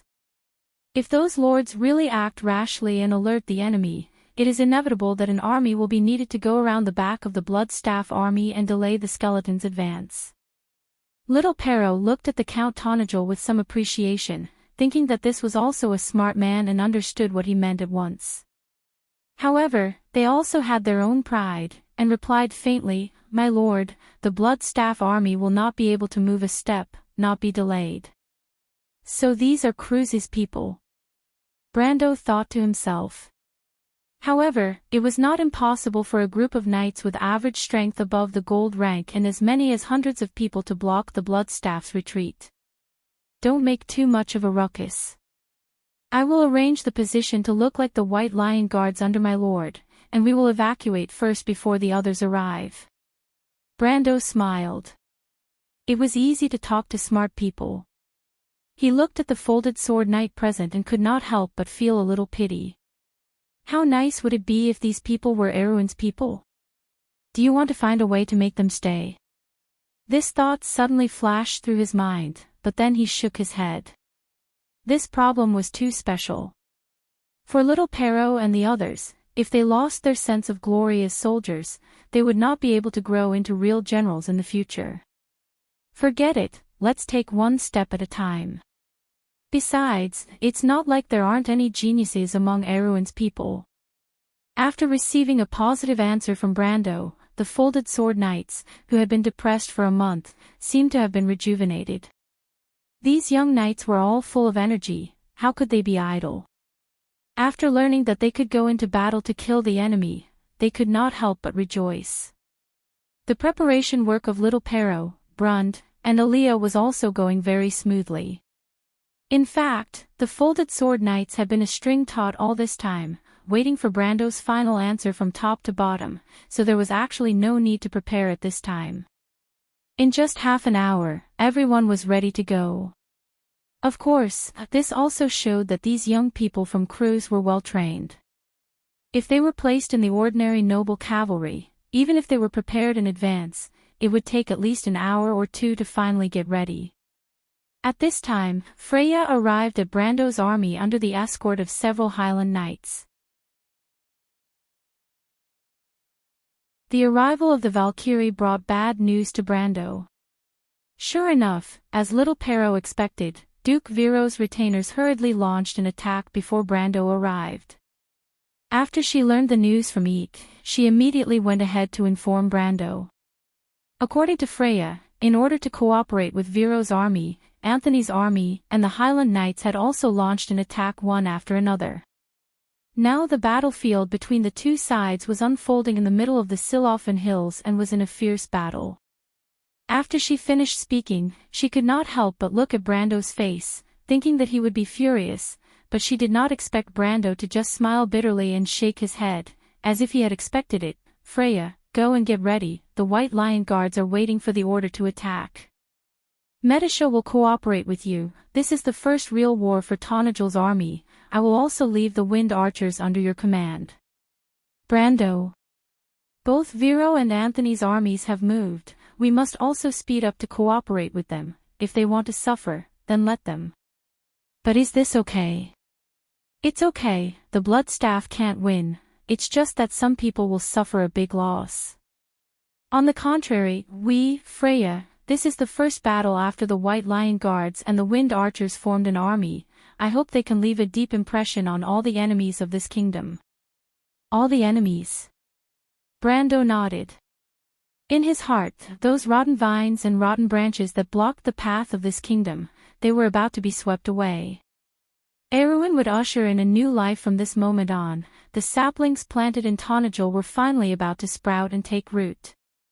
This battle began on a gentle slope to the west of Salofarvan Hills. The whole slope was east-west, and there was a dense linden forest on the hillside. As early as a day ago, a noble knight from Viro had brought his attendants to this forest to ambush. This knight named Planchet was neither a confidant of Duke Viro, nor an important retainer of the Duke. Strictly speaking, he was just an insignificant person. He came from the barren territory of the tranquil wind forest, a truly poor person. He only came to this muddy water for two purposes. The first was for money, and the second was to enter the eyes of the Duke. In order to realize this ambition, he sold his family's wealth and pulled up this group of people. For the first time in his life, he rode a horse, wore a set of tailor-made leather armor, painted the emblem on the shield, raised the flag, and followed the army to Salofarvan, a place even poorer than his hometown. However, although Planchet was greedy for money and fame, he was not a hot-headed young man. Before he came, he had inquired clearly that this expedition was to deal with the skeletons of Madara. The legend of those skeletons could be talked about for 3 days and 3 nights. During the First War of the Black Rose, there was even an army of Madara that entered the Viro province along the Erech Mountains. Although Planchet had never seen these terrifying opponents, he had heard of their ferocity from various sources. Before he really made up his mind to go all out, this knight also thought about it again and again, but in the end, a bold plan formed in his heart. He did not know where he heard a legend, but it was said that the skeletons of Madara were controlled by liches. As long as the liches were killed, the skeletons would naturally lose their ability to fight. The liches themselves did not have much combat power, so once they were attacked from the back, they would be like fish on a chopping board. This way, Planchet had a plan in his heart. He wondered why he did not hide, wait for the skeletons to pass by, and then rush out to slaughter the weak liches. In the end, he could effortlessly obtain a great merit. Although this knight did not know a word in his life, he was very satisfied with his plan. He felt that he might be the kind of person who was born with the ability to command. Although the Bloodstaff army had not arrived yet, he could already see the scene of him being conferred the title of Marquis in the future. However, when Planchet arrived in Silifarn, he realized that there seemed to be some differences between his ideal and reality. First of all, it started to rain in the hills during autumn, which brought a lot of trouble to the army stationed in the forest. Including this night, they had to march in a wet environment every day. Their feet were muddy, and they felt like they had rolled in the mud every evening. But the saddest thing was that they did not even have a dry and comfortable place to sleep.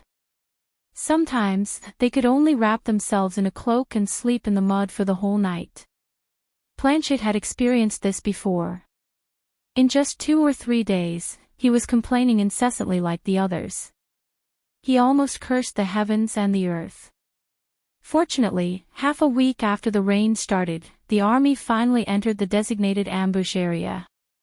But unfortunately, Planchet realized that the situation in front of him was somewhat different from what he imagined. In his imagination, the so-called ambush was to hide in the valleys on both sides and wait for the Bloodstaff army to pass by. Then, they would suddenly attack and cut off the skeletons from the middle. Of course, he would hide at the back and wait to kill the liches that were the easiest to deal with. But when he arrived in Silifarn, this knight realized that it was not the case at all. The entire battlefield was bigger than he imagined. At a glance, there were only undulating mountains, continuous hillsides, and connected forests. He couldn't see the road at all, let alone distinguish the direction. In such a situation, Planchet felt that it would be difficult for him to even figure out the direction of Madara's army, let alone go around to the back and kill the liches. At this time, the big shots began to divide the area one by one. Then, they designated the scattered knight and lord to be stationed in their own ambush area. Planchet was divided into such a linden forest. That was fine. But Planchet had always been optimistic. In such a situation, he was still able to figure out the situation around him. He soon found that most of the people stationed around him were poor like him. They were ambitious and wanted to take advantage of the opportunity to make a fortune. This discovery made him feel great pressure. Before this, he always thought that he was one of a kind, or rather, a person with an adventurous spirit who dared to seize the opportunity to rise to the top. But he didn't expect that there were so many people who were as bold as him. So, he immediately began to feel pressed for time. Fortunately, this morning, he was received by a big shot. Of course, it was with the other knight.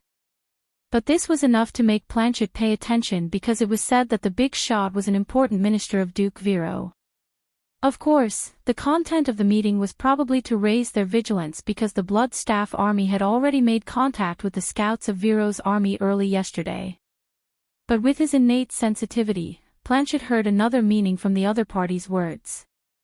It was a tacit agreement that they were allowed to attack without orders at the right time, and they didn't have to wait for a predetermined time to launch an attack. This was because the big shot also said that opportunities on the battlefield were fleeting, and the outstanding knight had to learn how to seize them. Of course, if Planchet had some military knowledge, he would understand that this was just nonsense. If Brando was here, he would probably sneer at the Vero nobles for being so obvious in order to gain merit. But almost everyone believed that victory was in sight, and a little indulgence didn't seem to be a bad thing. Of course, this had nothing to do with Planchet. He only felt that this was a good omen no matter what. And this good omen didn't stop. This afternoon, he finally saw a small group of skeleton knight running through the linden forest. Following closely behind this skeleton cavalry was an army of skeletons. There were about a few hundred skeletons in this army, but of course, Planchet couldn't count them. He only felt that he had never seen so many undead. They were densely packed on the hillside. This must be the army of the undead. He was extremely nervous, but a thirst for merit and money calmed him down, as if overcoming his fear. He felt his heart pounding. The opportunity he had been dreaming of was right in front of him. Sure enough, after a while, he saw a group of skeletons wearing robes and holding staffs in their hands appear in his field of vision. If he was familiar with the army of Madara, he would definitely recognize that these were the skeleton wizards who cast detection spells in the vanguard and were responsible for supporting the scouts. But for Planchet, they only had one identity. Necromancers. The opportunity is here. Planchet secretly said to himself.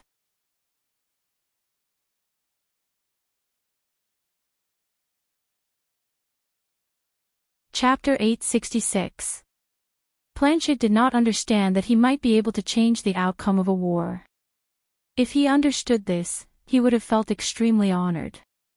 Less than a quarter of an hour after the battle in Salofarvan began, Vero's Night Lords were the first to feel that something was wrong. In fact, it would be abnormal if they did not feel that something was wrong. When the knight named Planchet recklessly led his attendants out of the linden forest and charged towards a large group of skeleton mages, of course, he thought they were necromancers. The battle in Salofarvan was destined to slide in a direction that they did not expect. Planchet's action was like a signal to the night boys to hurry up and fight for the credit that belonged to them. Although no one blew the horn, it was as if the horn had suddenly sounded. All the knights who were lying in ambush in that area screamed and rushed to attack Planchet. In this way, this action instantly affected the entire left wing of Vero's army. Before their commanders had time to react, they found that the front wing of the army had been completely disconnected. Everyone could not help but be stunned at that moment. In order to get rid of the troops from other areas and fight for credit, they more or less hinted to their subordinates that they could take the initiative to attack under tacit consent and did not have to wait for the predetermined time. But the problem was that it seemed to be too early. The supreme commander of Viro's army was only stunned for a moment before he could not help but curse. "Who?" he roared. "Whose subordinate is that?" Everyone around him was silent at this moment because Planchet had indeed chosen a good time, so good that even the Bloodstaff's army had not really entered the encirclement of Viro's army. The sudden attack also stunned the undead. The Dark Lords from the Sea of the Dead Moon reacted quickly and steadied themselves almost immediately. They thought that since the humans were prepared, the skeleton army in the vanguard would definitely be destroyed.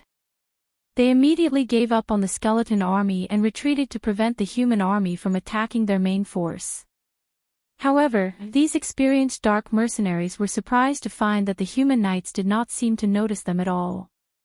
Instead, they excitedly charged towards the vanguard. Of course, their first reaction was not to think that the left wing of the human army would break off and attack their vanguard. Instead, they thought that the vanguard was just a bait. If they dared to go forward to support the vanguard or let the vanguard retreat, the main force of the human army hidden in the surrounding hills would appear and give them a heavy blow. This was a logical thought. After all, no one would expect their opponent to suddenly go crazy, although the truth could sometimes be so absurd. But at this moment, the Blood Staff could not help but be a little stunned. The enemy is not the vanguard. But where did this human army come from? Of course, if the Blood Staff only saw the knight as a wing of Viro's army, then the number of this army was still acceptable. But the problem was that the Blood Staff and the Dark Lords under it had a preconceived notion that this was just the vanguard of the human army. This vanguard bait had more than 2,000 people, so wouldn't the human army that was lying in ambush here be more than 20 to 30,000 people? No matter how hard the Blood Staff racked its brains, it could not figure out where these damned Arrowin people had gathered so many people. Of course, that was if it still had brains to rack. The hesitation of the undead army in Viro's eyes had another meaning. The Blood Staff's army now had about 1,000 skeleton warriors on the surface, and a third of this number were skeleton archers. In addition, there was also a large number of skeleton cavalry. The latter were mercenaries from the Sea of the Dead Moon. These were basically all its forces, plus hundreds of dreadlings, as well as some ghosts, zombies, and other miscellaneous undead, but they were not large. And now, the vanguard of this undead army was under the attack of Arrowin's people. The vanguard was only made up of a few hundred skeleton warriors, a few dozen skeleton wizards who were in charge of casting detection spells, and a few teams of skeleton cavalry scouts. With such a small number of people, they had pinned down the entire left wing of Viro's army. This result made all the commanders on Viro's side feel at a loss. If the undead commanded the army to charge over at this time, Viro's army would probably collapse completely from the left wing in an instant. Countless people were cursing the recklessness of the knights below. Although they also wanted to abandon Brando and fight for this glory and credit alone, they did not expect the knights below to be even more anxious than them. Before the Blood Staff's army entered the encirclement, those damned fellows had already launched a charge in advance. At this moment, these commanders immediately experienced the helplessness that Brando had experienced earlier. However, just when they thought that this time they were bound to fail miserably, Madara showed a very cautious attitude. The skeletons were obviously shrinking their defense, as if they were going to give up on their vanguard. Everything in front of them was simply a blessing from the heavens for the commanders of Viro's army. They could not help but feel a little suspicious. What were these skeletons doing? After all, the lords under Grand Duke Viro were not really stupid. They quickly guessed Madara's thoughts, but even if they guessed it, no one dared to act rashly.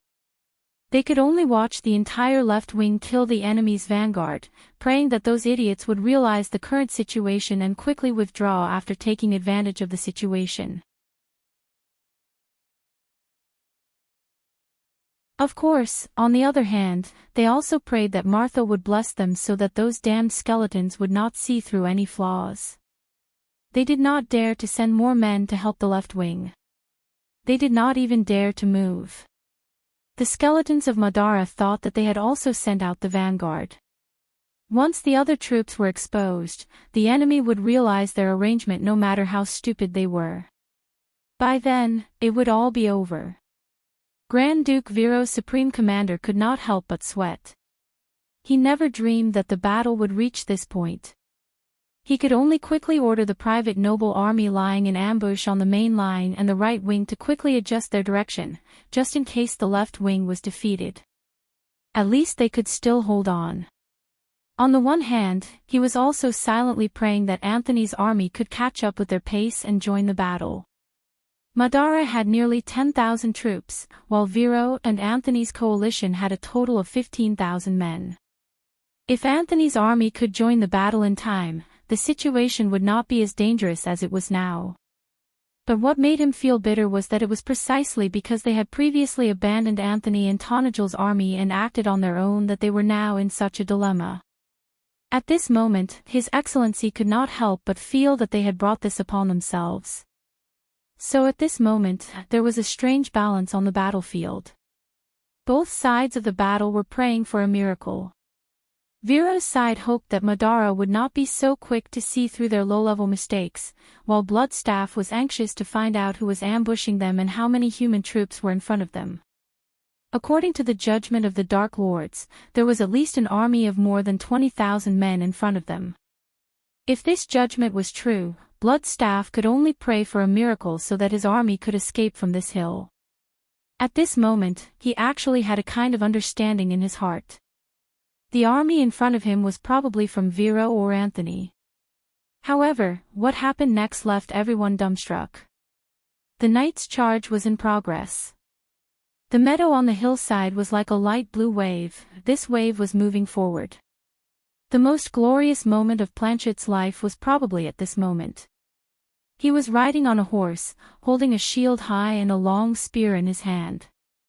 Although he was staggering all the way and his horsemanship was almost unsightly, in any case, he was the one who led the army to launch the attack. With thousands of men and horses following behind him, he was like the tip of the sharp spear. At this moment, he finally understood what the knight's so-called glory was all about. This was glory. He could not help but shout, as if his voice alone could make these liches in front of him to disarm and surrender. He felt that he was in the limelight at this moment, and he must have entered the eyes of those important people. He was the first knight to launch an attack, and he was about to bring a glorious victory to Viro. This time, he would definitely become an important minister by the Grand Duke's side. Of course, Planchet would never have dreamed that the real important minister by Grand Duke Viro's side, the supreme commander of Viro's army, would definitely cut him into pieces if possible. However, Planchet was unaware of this. He was still immersed in the romance of the night. He suddenly felt that he had lived the first half of his life in vain, and this moment was the life he really wanted. For this moment, he felt that even if he died right away, it would be worth it. Perhaps Martha felt his desire and was willing to give him a push from behind to help him achieve his ultimate goal in life. All in all, in the eyes of Master Planchet, the liches were like fish on the chopping board. They shouldn't be able to put up any resistance at all. As long as he slaughtered his way into their midst, these damned skeletons would turn into ashes like clay chickens and pottery dogs. If it were a human army, perhaps they would have been scared witless and pissed their pants by now. However, contrary to Planchet's expectations, the skeletons immediately raised their staffs. At that moment, he felt that he might have been deceived. Another of Master Planchet's dreams was to become a wizard, having heard the bards speak of their prowess in the bars. Until the last moment of his life, he finally witnessed the beauty of magic with his own eyes. In fact, it was not that beautiful. The skeleton mage pointed at him from afar. Planchet barely had any time to react. Half of his body swelled up and exploded into a cloud of blood mist with a bang. This death was not a perfect ending for the knight, but for the others, it was just the beginning of the horror. This shocking way of dying stunned all the attendants who followed Planchet. A living person exploded into a pile of minced meat right in front of them, and the blood and organs splattered all over the people behind them. Even a real professional soldier might not be able to withstand such a shock, let alone these so-called nobles who were temporarily pulled up by the so-called nobles. Thus, it was only natural that these attendants would break down at the first moment. Their minds were in a mess.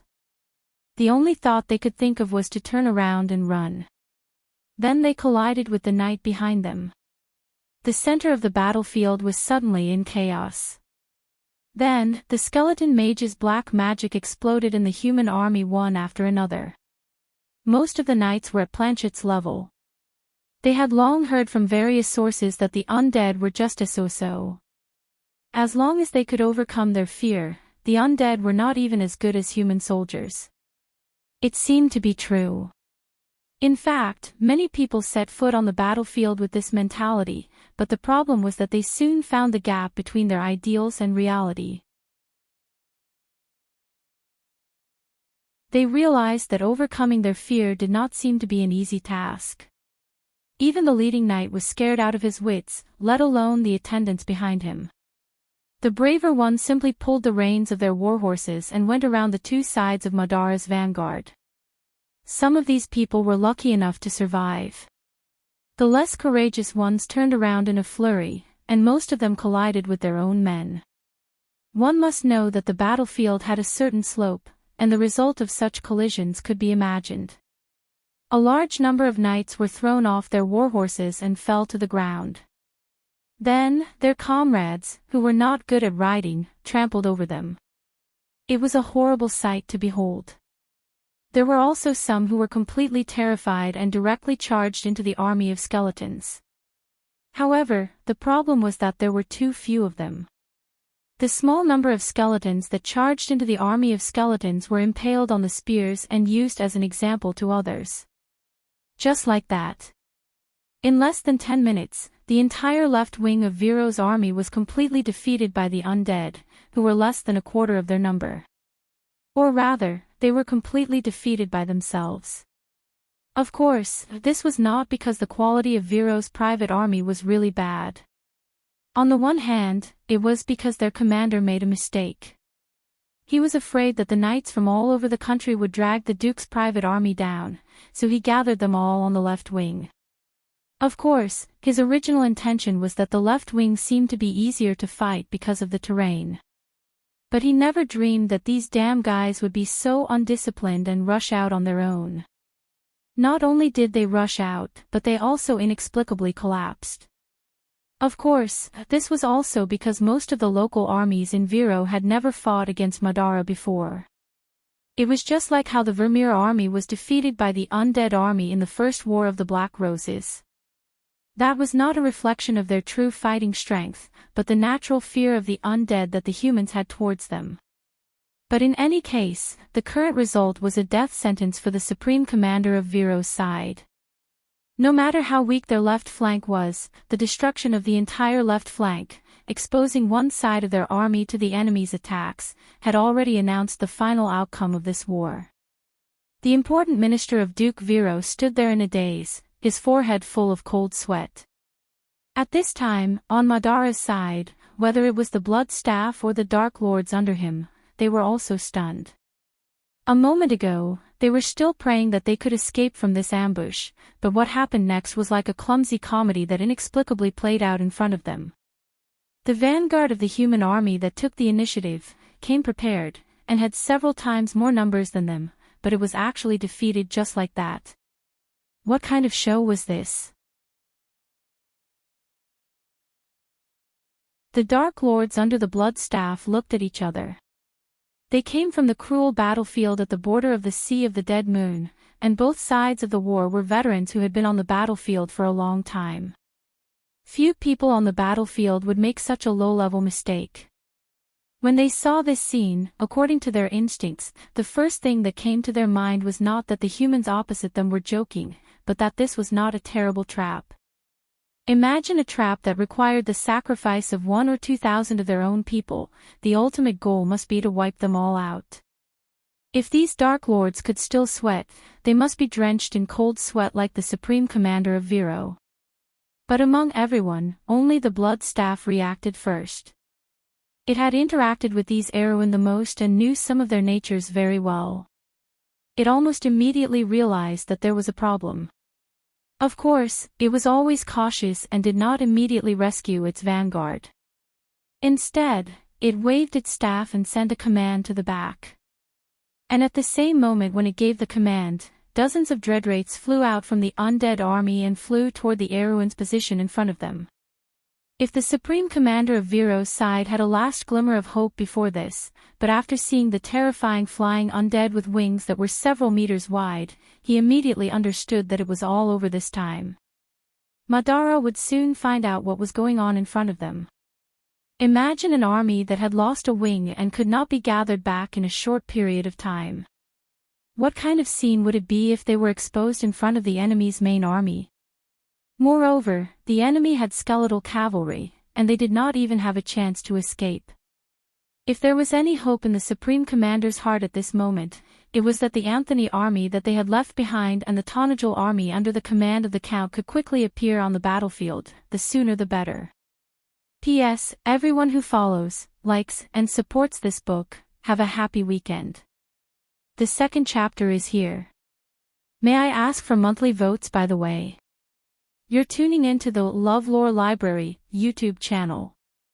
We're so grateful for your support, and don't forget to subscribe to join us on this incredible journey through captivating stories. Your generosity through donations truly makes a world of difference, as it's the primary source of revenue that allows me to expand and enhance this channel for you. Thank you from the bottom of my heart for being a part of this adventure.